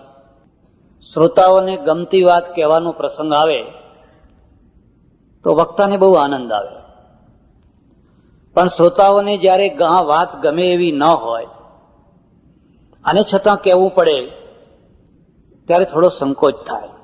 પહેલી વાત એ છે, આપણે ગરીબ કેમ છીએ? શું કારણ છે? આટલી બધી ધાર્મિકતા, આટલા યજ્ઞો, આટલી સપ્તાહો, આટલા મંદિરો, આટલા બધા યાત્રાના સંઘો ચાલે, ધાર્મિકતામાં કોઈ જગ્યાએ આમ કમી ના લાગે. જ્યાં જુઓ ત્યાં ભક્તિ, ભક્તિની રમઝટ હોય, અને છતાં આપણી ગરીબાઈમાં ટળવળતા કેમ છે? એક વાત. બીજી વાત, પશ્ચિમના લોકો આટલી બધી ભક્તિ નથી કરતા. અઠવાડિયામાં એક વાર ચર્ચમાં જાય, તે જાય તો જાય, નહીં તો ના જાય, 10-15% માટે જતા હશે. અને છતાં એમના મકાનો સારા, એમના વાહનો સારા, એમની નોકરી સારી, એમની વૃદ્ધાવસ્થાની કોઈ ચિંતા નહીં, બધી રીતે. તો શું કારણ છે? કોઈ ધર્મગુરુને પૂછો તો એ જવાબ આપશે કે પૂર્વના કર્મો કર્યા હોય એવા પરિણામ મળે. એનો અર્થ એવો થયો કે પૂર્વમાં આપણે કોઈ ખરાબ કામ કરેલા એટલે આપણે આ બધા દુઃખી થઈએ છીએ. ગેસ તેલ માટે લાઈન, દૂધ માટે લાઈન, પાણી માટે લાઈન, રોજી માટે, નોકરી માટે લાઈન, બસમાં બેસવું હોય તો એની એક લાંબી લાઈન, દોડા દોડી. તો આપણે બધા પૂર્વમાં કોઈ બહુ મોટા પાપ કર્યા હશે એટલે બધા આ દુઃખી થયા છે, અને પેલા બધાએ કોઈ પૂર્વમાં બહુ મોટા પુણ્ય કર્યા હશે એટલે એ બધા સુખી થયા છે. એમના ઉતરેલા કપડાં આપણે પહેરીએ, એમનું આઉટડેટ થઈ ગયેલું ઘી આવે તો ચપોચપ આપણે ઉપાડી લઈએ. જે કંઈ એમના ત્યાંનું નકામું હોય એ બધું આપણે હોંશે હોંશે સ્વીકારી લઈએ. અમારે ચડોતરમાંથી બહુ લોકો બહાર ગયા છે. મારા એક ઓળખીતા પટેલ મને મળ્યા, વૃદ્ધ માણસ. મેં કહ્યું તમે શું કરતા? મને કહે વૃદ્ધ માણસને તો જોબ ના મળે તો શું કરતા? કે હું ફર્યા કરતો રોડ ઉપર, અને પેલું ગાર્બેજ એટલે કચરો નાખવાની જે જગ્યા હોય ને ત્યાંથી સારી સારી વસ્તુઓ વીણી લાવતો. કેમ? એમ કે એટલી સારી વસ્તુઓ હોય, એટલી સારી વસ્તુઓ હોય કે આપણો તો જીવ ના ચાલે કે આવી વસ્તુઓ ફેંકી દેવાતી હશે. સારામાં સારા કપડાં હોય, સારું ફર્નિચર હોય, કોઈ રેડિયો ફેંકી દે, કોઈ ક્રોકરી ફેંકી દે, કોઈ કંઈ ફેંકી દે, તો એ બધું હું ઉઠાવી લેતો. તો પેલી બાઈ છે જેના આગળ આ બધો કચરો પડ્યો હોય, એ બાઈ અંદર બેઠી બેઠી કહે કે હા ઉઠાવી લો, લઈ જાઓ એમ. તે હું તો 4 પેટીઓ ભરીને લઈ આવ્યો બધું, અને વેચીએ તોય પૈસા થાય એમ. મારા મનમાં એક બહુ મોટું દુઃખ થાય કે મારા ગામનો, મારા દેશનો પટેલ અમેરિકાના કચરો ઉપાડવામાં ગૌરવ માને. એટલી આપણી મૂડી દશા કે ત્યાંથી બધો ફેંકી દીધેલો કચરો ઉપાડી લાવી અને મનમાં એમ માને હા આપણે કંઈક લાવ્યા એમ. તો શું કારણ છે કે આપણે આટલા બધા નીચી કક્ષાએ ગયા છીએ? તમે જો લાગણી વેળામાં વહેવાના હોવ તો મારી વાત નહીં સમજી શકો.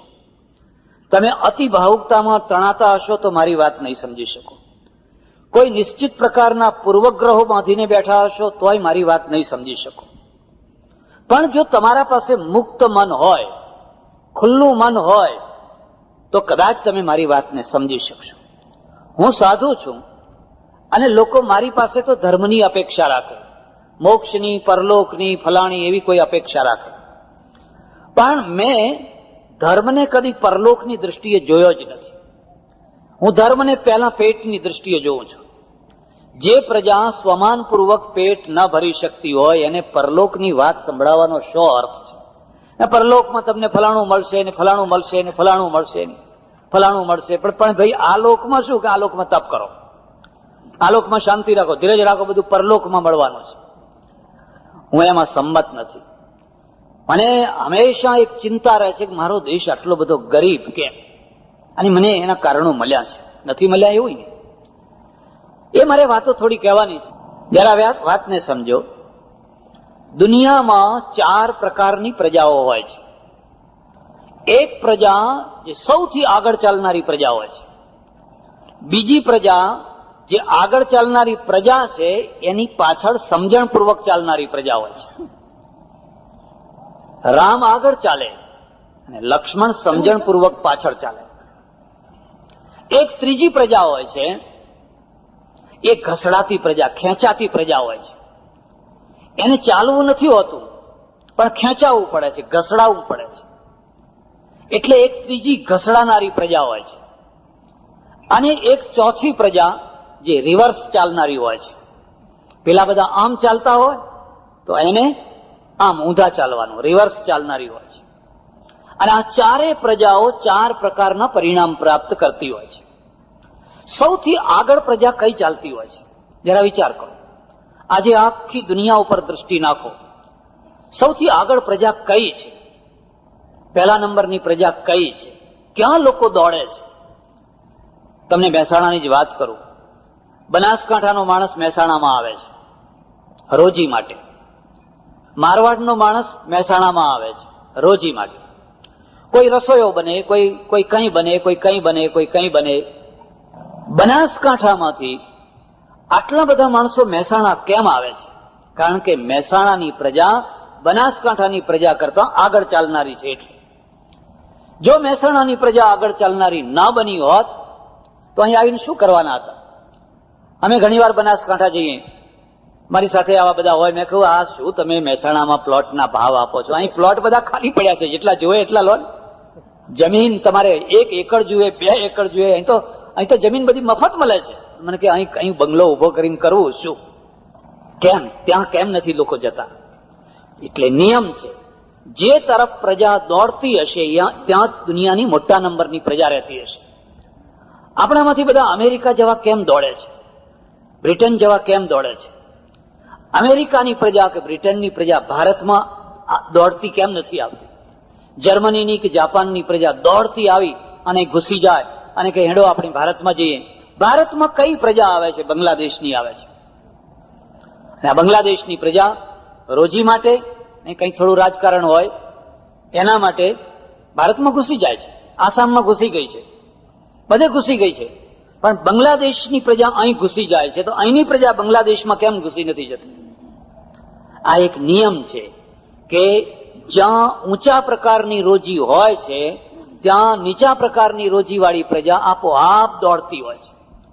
મુંબઈમાં જઈ અને ફૂટપાથ ઉપર લોકો સૂઈ જાય, કલકત્તામાં ફૂટપાથ ઉપર સૂઈ જાય, ઘરના ઘર છોડીને. પણ શું કામ ફૂટપાથ ઉપર સૂઈ જાઓ છો? ઝોપડપટ્ટીમાં રહે, એવી ઝોપડપટ્ટી નરકાગાર જેવી, પણ ત્યાં રહેતા હોય. કેમ? કારણ કે અહીંયા રોજી છે, એટલા માટે લોકો આવે છે. ઝોપડપટ્ટીમાં રહેવું કોઈને ગમતું નથી. એના ગામમાં તો એનું સરસ મજાનું ઘર છે, આંગણે લીમડો છે, 4 ખાટલા છે, એ ઢાળીને બેઠા, પણ કરવું શું? ત્યાં રોજી નથી, અહીંયા રોજી છે. એટલે આ પહેલી વાતને યાદ રાખજો. 4 પ્રકારની પ્રજા છે.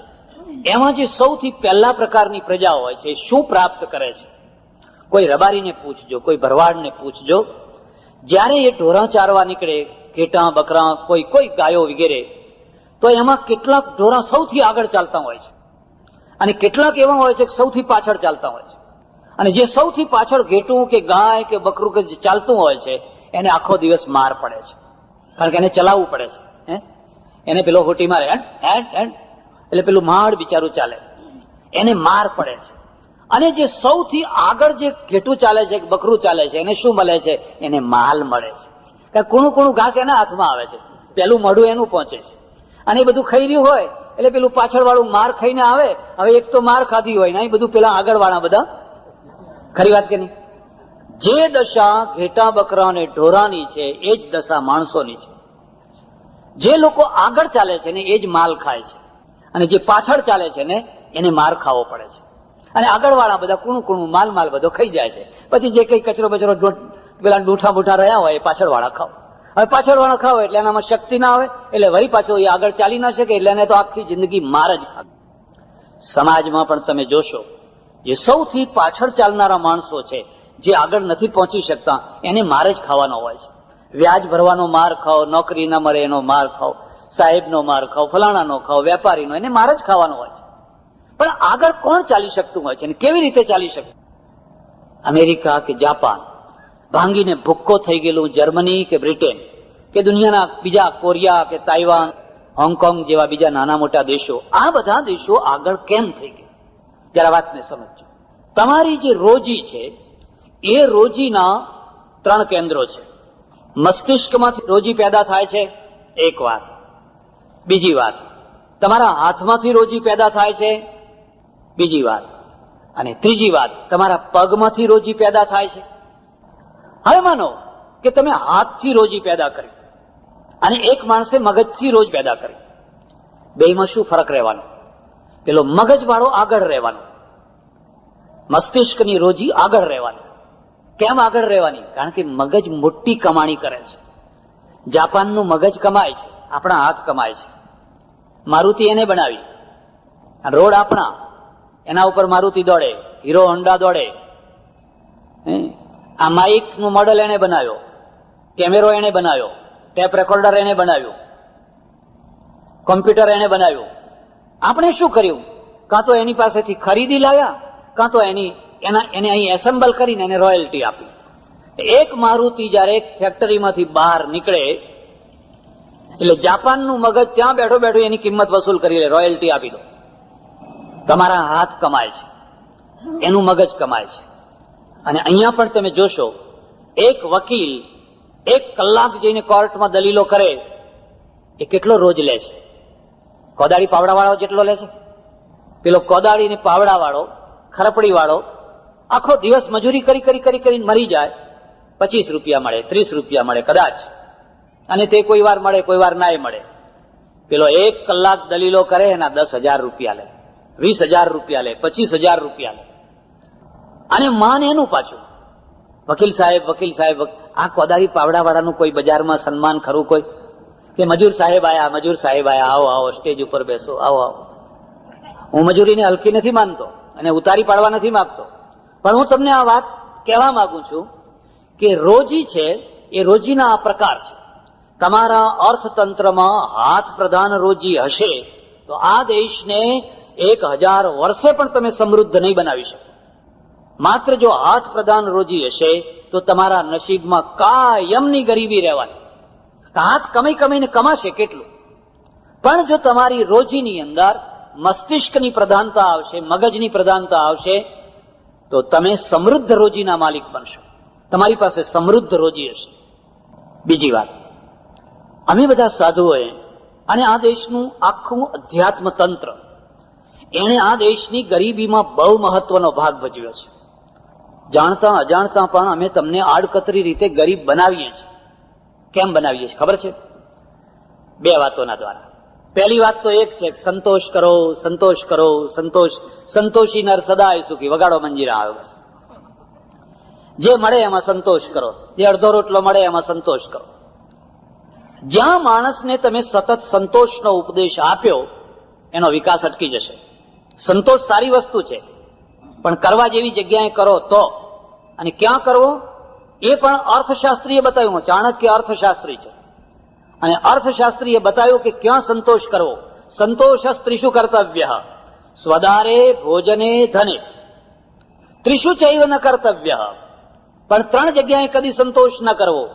ધ્યેયને જપદાનયો, 3 જગ્યાએ સંતોષ કરવો. સ્વદારે, પોતાની પત્નીમાં સંતોષ કરો, પોતાના પતિમાં સંતોષ કરો.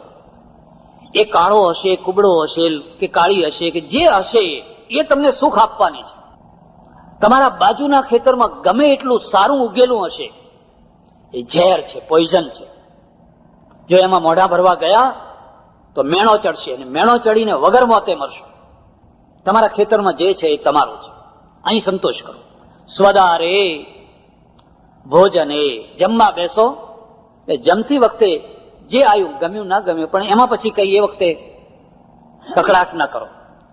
અને પુરુષાર્થ કર્યા પછી મળેલું ધન, પુરુષાર્થ કર્યા પછી અહીંયા સંતોષ કરો.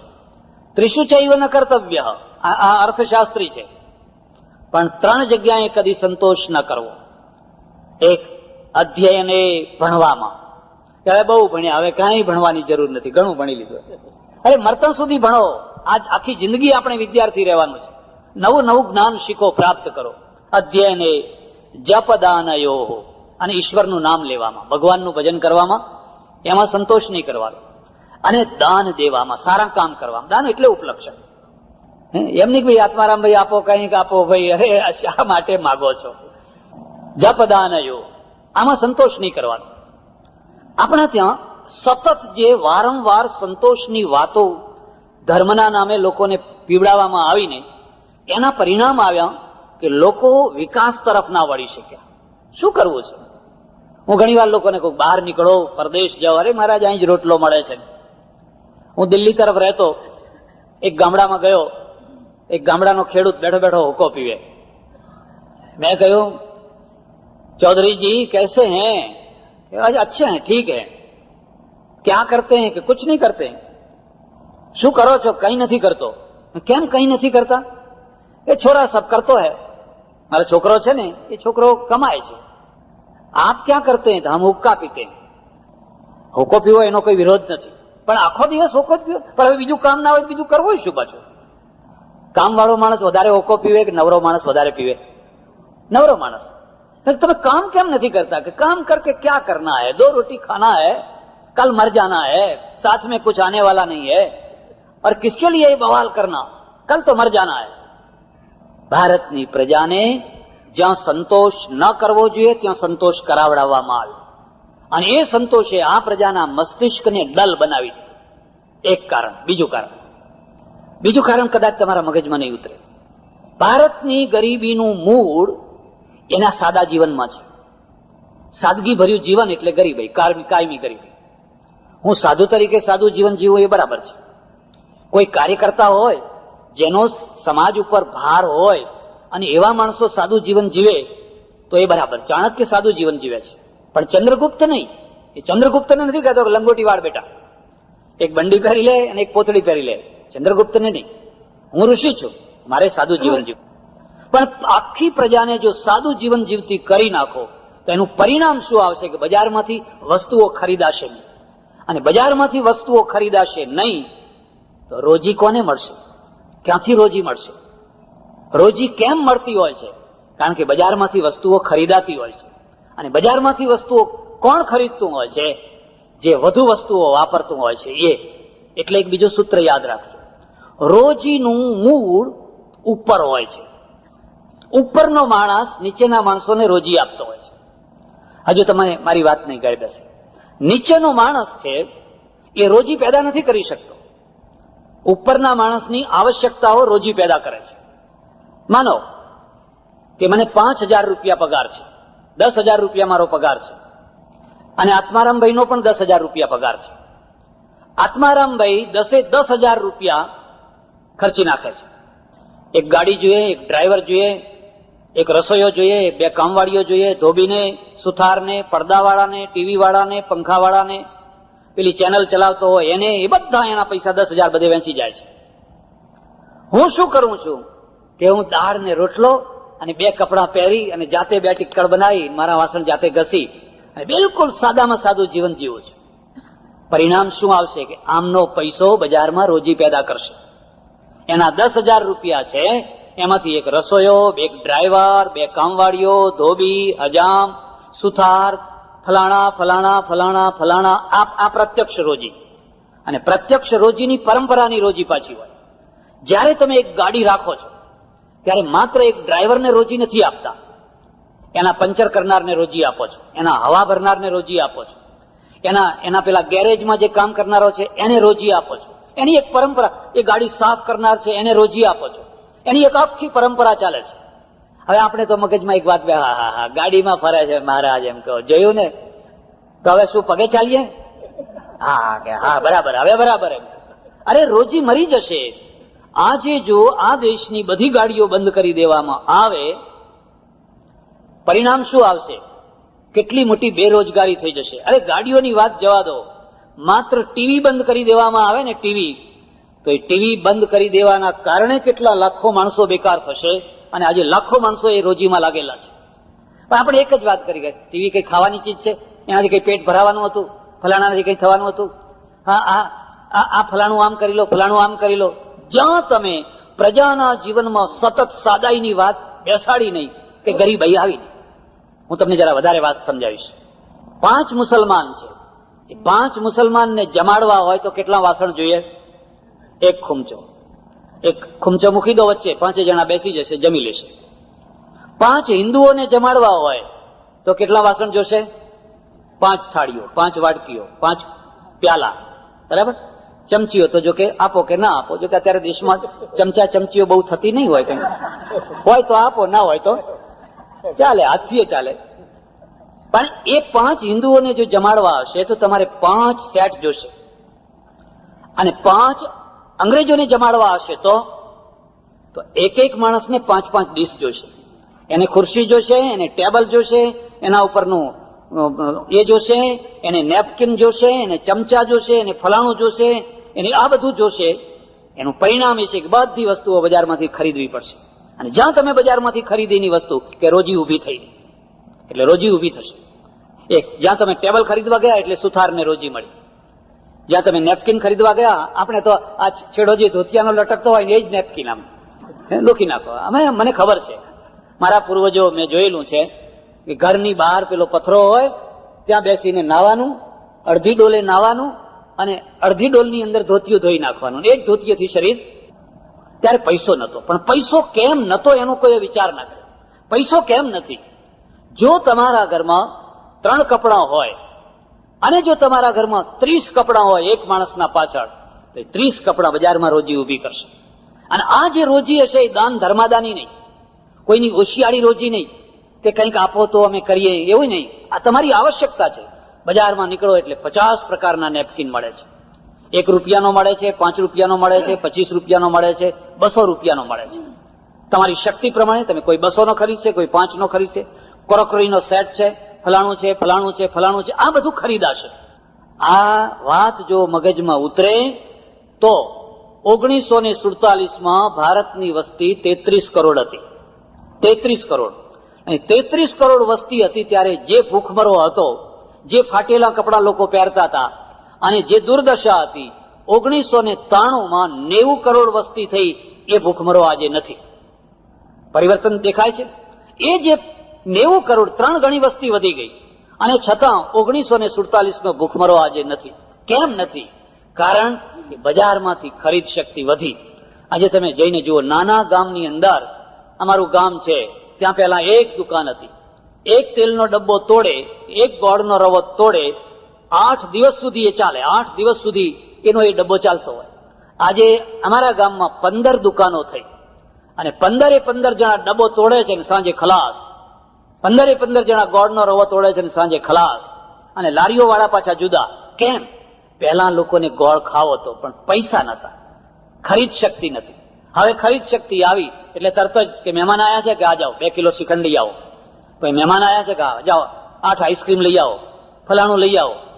કેમ? આજે લોકોની પાસે ખરીદ શક્તિ આવી. આ ખરીદ શક્તિએ બજારમાં રોજી ઊભી કરી. અને એટલે આપણે કે લોકો બહુ મોજ શોખ વાળા થઈ ગયા છે, બહુ મોજ શોખ વાળા થઈ ગયા છે. હું કહું છું એ મોજ શોખના કારણે આપણે અત્યારે લીલા છીએ. જો બધાને બાવા બનાવી દો. જોકે મારે તમને એ પણ કહેવું જોઈએ કે તમારા ઘર કરતા અમારા આશ્રમો બહુ લક્ઝરિયસ હોય છે. અમે બધા વેદાંતની વાતો કરીએ, ત્યાગની વાતો કરીએ, પણ કોઈ વાર ઈચ્છા હોય તો હરિદ્વારના આશ્રમો જઈને જોઈ આવજો. મોટા મોટા શેઠિયાઓના બંગલા એમના આગળ પાણી ભરે છે. એટલી લક્ઝરિયસ બધી સગવડો. પછી સ્ટેજ ઉપર આવીને કહેવાનું, દેખો ये कुछ साथ में आने वाला नहीं है, ये सब मिथ्या है, ये सब क्षणिक है, क्षणभंगुर है, ये नाशवान है. આ તો બોલવાની વાતો છે. વાસ્તવિકતા એ છે કે બધાને સગવડ ગમે છે. બધાને સગવડ ગમે છે. અને સગવડ છે ને એમાં એક સાતત્ય હોય છે. રામાયણમાં એક સુરસાનું પાત્ર આવે છે ને, હનુમાન જયારે જાય છે ને તો સુરસા મોઢું મોટું કરે છે. એમ અહીંયા આપણે બેસવાનું હોય. તમારી વાત જવા દો, અમે સાધુઓ છીએ ને, એમને પણ 10 સાધુઓને એક જગ્યાએ ઉતરવાનું હોય એટલે એક સાધુ એવો હોય ને જલ્દી જઈને બારી આગળ જઈને આસન લગાવી આવે. કારણ કે બારી આગળ હવા આવે કે ના આવે. ફરી બીજો હોય એને ટેકો જોતો હોય તો દિવાલ આગળ જઈને કરી આવે. ગાડીમાં બેસવાનું હોય તો એ લોકો ઈચ્છા રાખે કે બારી આગળની સીટ મળે તો સારું. હવે વચ્ચે બેસવું પડે, ગમે નહીં, પછી બેસે. કારણ શું છે કે માણસના સ્વભાવમાં છે સગવડ મળવી જોઈએ. અને સગવડના ઉપર કોઈ પૂર્ણ વિરામ નથી. અને નથી એ સારું છે. સગવડના ઉપર પૂર્ણ વિરામ નથી એ જ સારું છે. એટલે તો આપણે આ વિકાસ કરી શકીએ છીએ. જો હવે આપણે કહી દઈએ ખલાસ, હવે આથી વધારે કોઈ સગવડ નહીં, તો આ મહેસાણાને શું ખૂટે છે? મહેસાણાની વાતો પૂરી થઈ ગઈ. મહેસાણાને તમે જોજો 10 વર્ષ ઉપર મહેસાણામાં એક હેલિકોપ્ટરનું હેલિપેડ બનાવવું પડશે. નહીં ચાલે. કારણ કે ત્યાં સુધી એમ નહીં કે ઠુચુક 2-3 દાડે મુંબઈ પહોંચ્યા તો શું, પેલા પહોંચતા. મને યાદ છે કે મારી બાબરી ઉતરાવવા માટે અમે અંબાજી ગયેલા. તે અહીંથી ગાડીમાં ખરેડીથી પાછું પેલું એમ કરીને ચાલતા અને આમ કરતા અંબાજી પહોંચતા 2 દિવસ લાગેલા. આજે હવે 2 દિવસે તમે અંબાજી પહોંચો કે 2 દિવસે 3 દિવસે તમે મુંબઈ પહોંચો એટલો ટાઈમ છે તમારી પાસે? જેની પાસે ટાઈમ ન હોય એ કિંમતી માણસ કહેવાય, અને જેની પાસે લોટ ઓફ ટાઈમ હોય, લો બેઠા છીએ, લોટ ઓફ ટાઈમ છે, એમ સમજવાનું કે આ તો કિંમત વિનાનો માણસ છે. જેમ જેમ માણસના ટાઈમની કિંમત વધશે એમ એમ કહે છે કે ભાઈ મારે બસમાં નહીં ચાલી શકે, મારે તો હેલિકોપ્ટર ભલે 200 રૂપિયા વધારે લેતો હોય, અહીંથી ઉડ્યું નહીં કે અમદાવાદ ઉતર્યું નહીં, અહીંથી ઉડ્યું નહીં મુંબઈ ઉતર્યું નહીં. તમે અમેરિકાના એરપોર્ટ ઉપર જઈને જુઓ તો જેમ ટેક્સીઓ ઊભી હોય એમ પ્લેન ઊભા હોય, એટલે બધા 700, 800, 900, 1000 પ્લેનો ઊભા હોય. દરેકને સગવડ જોઈએ છે. પહેલા આપણા પૂર્વજો લખતા તે પેલી બરુની કલમ બનાવીને લખતા, કિત્તો બનાવીને ચોપડા વગેરે લખતા, હમણાં સુધી ચાલતી. અને જાતે પેલી સહી બનાવે, ઘૂંટીને જાતે સહી બનાવે. હવે આપણે આજ એમ કહીએ ચાલો આ બોલ પેનો ફેંકી દો, બરુની કલમ ચાલુ કરો, કારણ કે એમાં કેટલા માણસોને રોજી મળશે, અને જાતે પેલી સહી બનાવો, એમાં કેટલા ચાલી શકે ખરું? બોલ પેન એ કઈ બોલ પેન ચાલશે? પશ્ચિમની બોલ પેન આવે એના પહેલા જો તમારી બોલ પેન સારી ક્વોલિટીની હશે તો ચાલશે. જો તમારી બોલ પેન ઉતરતી ક્વોલિટીની હશે તો તમે માર ખાઈ જશો, તો તમે ઘસડાનારી પ્રજા થઈ જશો. તમારું ઘડિયાળ ઉતરેલું હશે, તમારા કપડાં ઉતરેલી કક્ષાના હશે, તમારા ચશ્મા ઉતરેલી કક્ષાના હશે, તમારું માઇક ઉતરેલી કક્ષાનું, જ્યાં કોઈ ઉતરેલી કક્ષાનું હોય નહીં કે તમે ત્રીજા નંબરની કે બીજા નંબરની ચોથા નંબરની પ્રજા થઈ જશો. પેલી જે પહેલા નંબરની પ્રજા છે ને એ સતત નવા ને નવા મોડેલો તૈયાર કરે છે, અને નવા ને નવા મોડેલો તૈયાર કરે છે એટલે આખી દુનિયા ઉપર નિકાસ કરે છે, અને નિકાસમાંથી સમૃદ્ધિ પ્રાપ્ત થાય છે. આપણે જો મગજને કામે ના લગાવીએ અને ખાલી હાથોને કામે લગાવીએ તો આપણે માત્ર પેટ ભરનારી, અને એ પણ માડ પેટ ભરનારી રોજ. એક વાત તમને કહું, તમને ઘણા ખરાને ખબર નહીં હોય, આ ઘડિયાળ ડિજિટલ ઘડિયાળ છે, આમાં ચક્રો નથી, ડિજિટલ છે. તમારા કાંડે બાંધેલી ઘણી ઘડિયાળો ડિજિટલ હશે, સેલથી ચાલનારી. એની શોધ કોણે કરી? સ્વિટ્ઝરલેન્ડે કરી. સ્વિટ્ઝરલેન્ડે એની શોધ કરી. હું 2 વાર સ્વિટ્ઝરલેન્ડ ગયો. મેં જઈને પૂછ્યું, મેં કહ્યું મારે તો ડિજિટલ ઘડિયાળ જોઈએ, અમારે જોવા મારે એવી. મને કે અમે ડિજિટલ ઘડિયાળ નથી બનાવતા, ચક્કરવાળી બનાવીએ છીએ. કેમ? કે શોધ અમે કરી, પણ અમારા નેતાઓએ વિચાર કર્યો કે જો આ ડિજિટલ ઘડિયાળને જો બજારમાં મૂકશું તો આ ચક્કરવાળા બધા કારખાના બંધ થઈ જશે, અને આ ચક્કરવાળા કારખાના બંધ થઈ જશે તો કારીગરો બેકાર થશે, અને આ કારખાનાની બધી મૂડી રોકાણ બધું નકામું જશે. એટલે આ ડિજિટલની શોધને અમે દાબી રાખી. પણ ખબર નહીં ક્યાંથી આખી શોધને જાપાને ઉપાડી લીધી, જાપાનના હાથમાં આવી ગઈ, અને જાપાનની સૈકો ને ફલાણા કંપનીએ તરત જ ડિજિટલ ઘડિયાળો બજારમાં મૂકી. હવે સ્વિટ્ઝરલેન્ડ રોવા બેઠું છે. આજે સ્વિટ્ઝરલેન્ડની બહુ ભૂંડી દશા છે. કેમ કે હવે પેલા ચક્કરવાળા ઘડિયાળ રોજ ચાવી આપો, કાં તો 5 મિનિટ આગળ જાય, કાં તો 5 મિનિટ પાછળ જાય. અને આમાં તો કેટલા ફંક્શન છે પાછા, એલાર્મ વાગે, તારીખ બતાવે, ફલાણું બતાવે. પેલા ઘડિયાળ આખી દુનિયાની અંદર ફેલાઈ ગયા, અને પેલા લોકો પાછળ રહી ગયા. આજે સ્વિટ્ઝરલેન્ડની દશા ભૂંડી થઈ, કારણ કે એના ઘડિયાળો હવે બહુ એટલા બધા ચાલતા નથી. દિવાલ ઘડિયાળો પેલા આમ ચાવી ભરનારા આવતા, દર અઠવાડિયે ચાવી ભરવાની થતી. હવે આજે તો તમે સેલ ભરી દો, એક વાર સેલ ભરી દો, 2 વર્ષ સુધી, 3 વર્ષ સુધી, 5 વર્ષ સુધી ચાલનારા સેલ છે. તમે આદર્શની ખાતર એમ કહી દો કે નહીં અમે તો ચાવી ભરનારી જ ઘડિયાળ રાખવાના, પણ આખી દુનિયા તો તમારા રસ્તે નહીં ચાલે. તો દુનિયા તો પોતાની આવશ્યકતા પ્રમાણે ચાલવાની છે. એટલે જો દેશને સમૃદ્ધ બનાવવો હોય તો પહેલી શરત છે કે અર્થતંત્રનું મૂળ છે પ્રજાને ખરીદવા દો, પ્રજાની ખરીદ શક્તિ વધારવા દો. આપણા ત્યાં એક બીજી વાત થઈ, અને બીજી વાત શું થઈ એ પણ સમજવા જેવી છે. આપણે સુવર્ણ પ્રેમી પ્રજા છીએ. તમે અમેરિકામાં જાઓ, કોઈના હાથ ઉપર વાલની વીંટી નહીં જોવા મળે, કોઈના ગળામાં હાર જોવા નહીં મળે. અને આપણા બૈરા જયારે લગ્ન હોય, અમારે ચડોતરની બહેનો જયારે લગ્ન હોય 2 કિલો સોનું પહેર્યું હોય તો પેલા ધોળિયા લોકોની આંખો ફાટી જાય અને પૂછે કે આ રિયલ ગોલ્ડ છે? હા રિયલ છે, રિયલ. એને વિશ્વાસ જ ના થાય કે આટલું બધું સોનું એક માણસ પાસે હોય ખરું.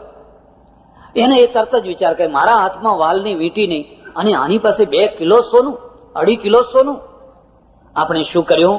જે પૈસો આવ્યો એ નાખ્યો સોનામાં, અને પછી સોનાને શું કર્યું? એને નાખ્યું જમીનમાં, દાટી દીધું.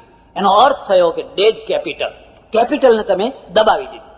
પેલા લોકોએ શું કર્યું કે જે પૈસો આવ્યો એ પૈસો નાખ્યો બેંકમાં, અથવા એ પૈસો નાખ્યો શેરમાં, અને એના દ્વારા શેરનું એને ડિવિડન્ડ મળ્યું, બેંકનું એને વ્યાજ મળ્યું, અને એ બેંકમાં કે શેરમાં રોકાયેલો જે પૈસો છે ને એ રોજીના કામમાં લાગી ગયો.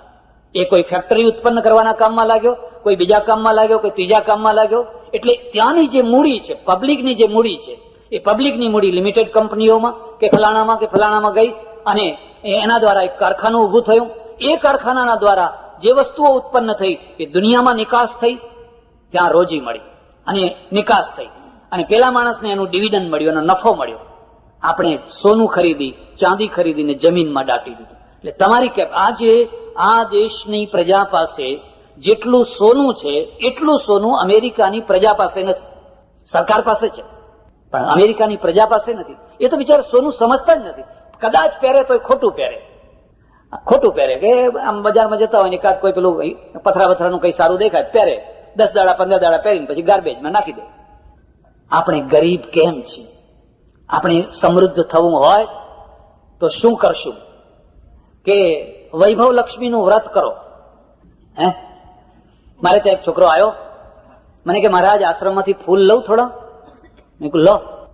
પછી મને બધી થોડીક લાઈટ થઈ. મેં કહ્યું અહીંયા કેમ ફૂલને અત્યારે બપોરે કેમ જરૂર પડી?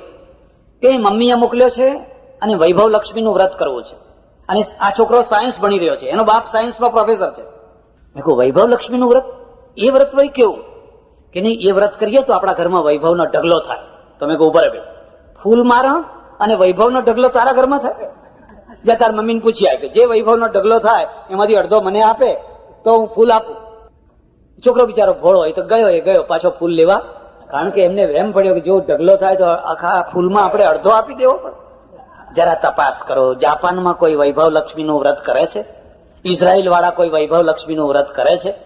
જર્મની વાળા કે ઇંગ્લેન્ડ વાળા કે અમેરિકા વાળા આટલી બધી વૈભવની સમૃદ્ધિ મેળવી તે આ વ્રતો કરીને મેળવી? એનું નિશ્ચિત એનું દર્શન હોય છે, એની એક નિશ્ચિત દ્રષ્ટિ હોય છે. ભગવાન સૌનું ભલું કરે, સૌનું મંગળ કરે, સૌનું કલ્યાણ કરે. આભાર, ધન્યવાદ, હરિઓમ.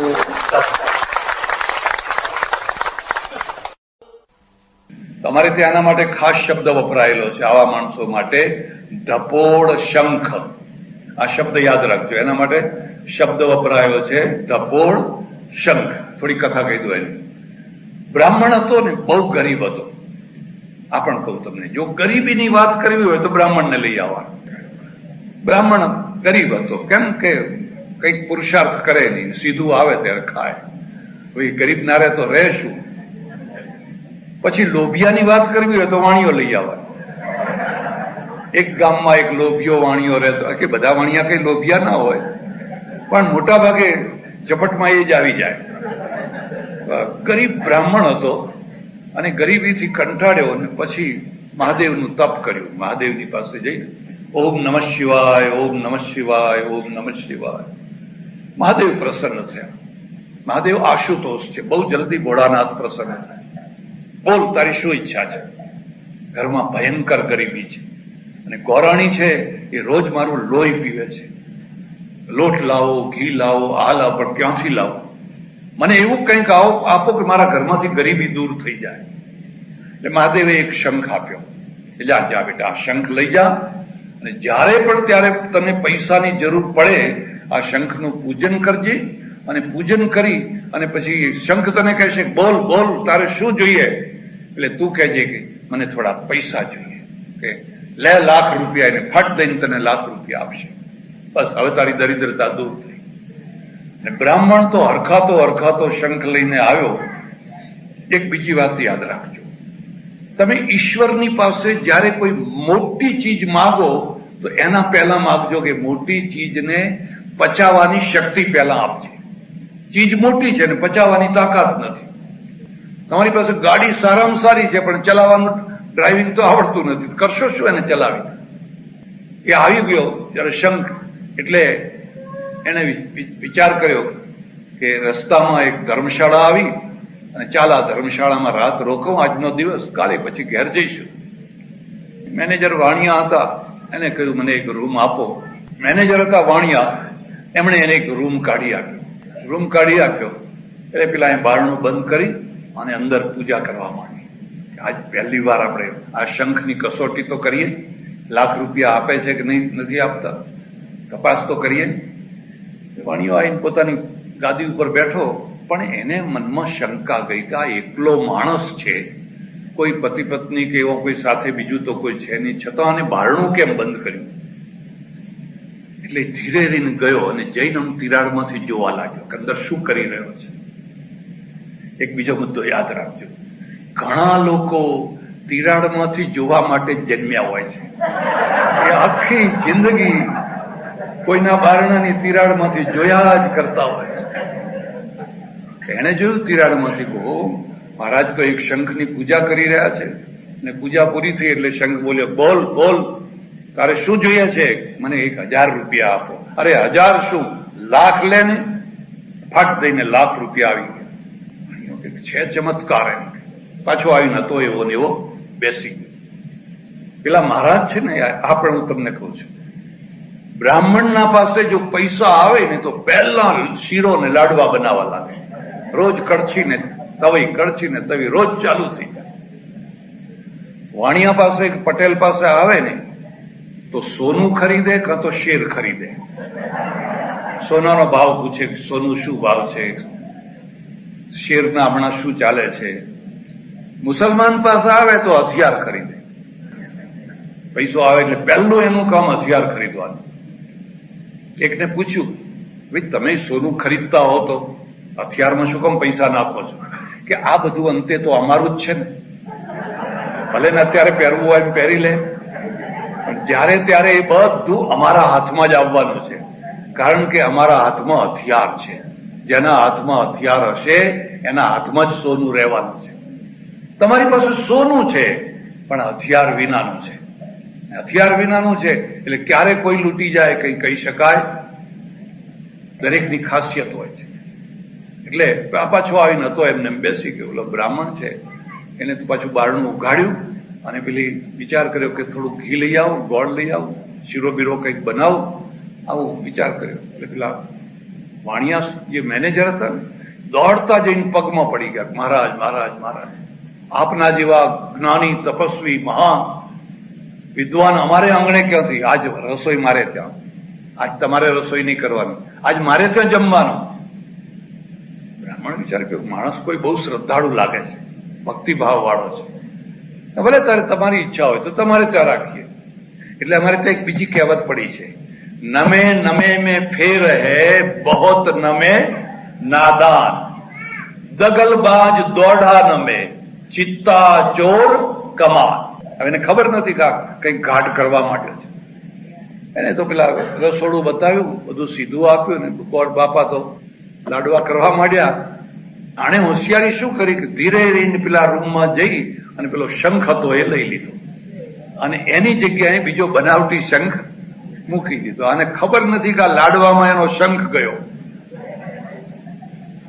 પછી તો જેને આનંદ કર્યો લઈને વિદાય થઈને ઘેર ગયા. ઘેર ગયા અને ફરી પૈસાની જરૂર પડી, પાછી પૂજા કરી, પણ શંખ કઈ બોલ્યો? શંખ અક્ષરે ના બોલ્યો. ફરી અરે કેમ, શું થયું શું થયું શું થયું? બીજી વાર, ત્રીજી વાર, ચોથી વાર, પાંચમી વાર, પણ શંખ તો કશું બોલે જ નહીં. ફરી પાછો મહાદેવ પાસે ગયો, ફરી તપસ્યા કરી. તપસ્યા કરી મહાદેવે કહ્યું હવે કેમ આવ્યો?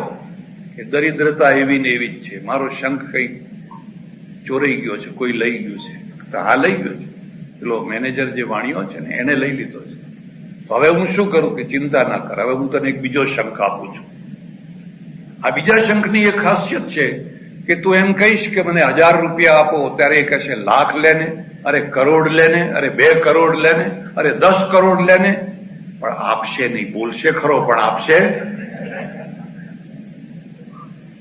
આઈને પાછો ફરી એની એ જ ધર્મશાળામાં ઉતર્યા.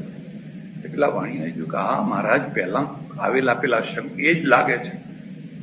ફરી પાછી એને પૂજા કરવા માંડી. પાછો તિરાડમાંથી જોતો રહ્યો. પેલો શંખ કહે છે લાખ લેને, કરોડ લેને, 10 કરોડ લેને. અહીંયા તો ખરો શંખ આ છે. એટલે ફરી પાછો પેલો લાખ વાળો મૂકી દીધો અને આ 10 કરોડ વાળો. બ્રાહ્મણે જોયું, નિશાની કરેલી, યા પલાયતી સજીવતી, ભાગો હવે અહીંથી, ને તો પાછી ખબર પડી ગઈ તો મુશ્કેલ થશે. ને વાણીઓ જયારે જયારે પણ પૂજા કરે એટલે પેલો 10 કરોડ લેને, આટલા લેને, આટલા લેને, પણ એક પૈસો એમાંથી નીકળે. ઘણા માણસો છે ને આ ડપોળ શંખ જેવા હોય, બોલે ખરા પણ આપવાની વાત કરે. લખો મારા નામે $11,000, $10,000, $5,000. આપે કોણ આપે છે? આપવાની બિલકુલ વાત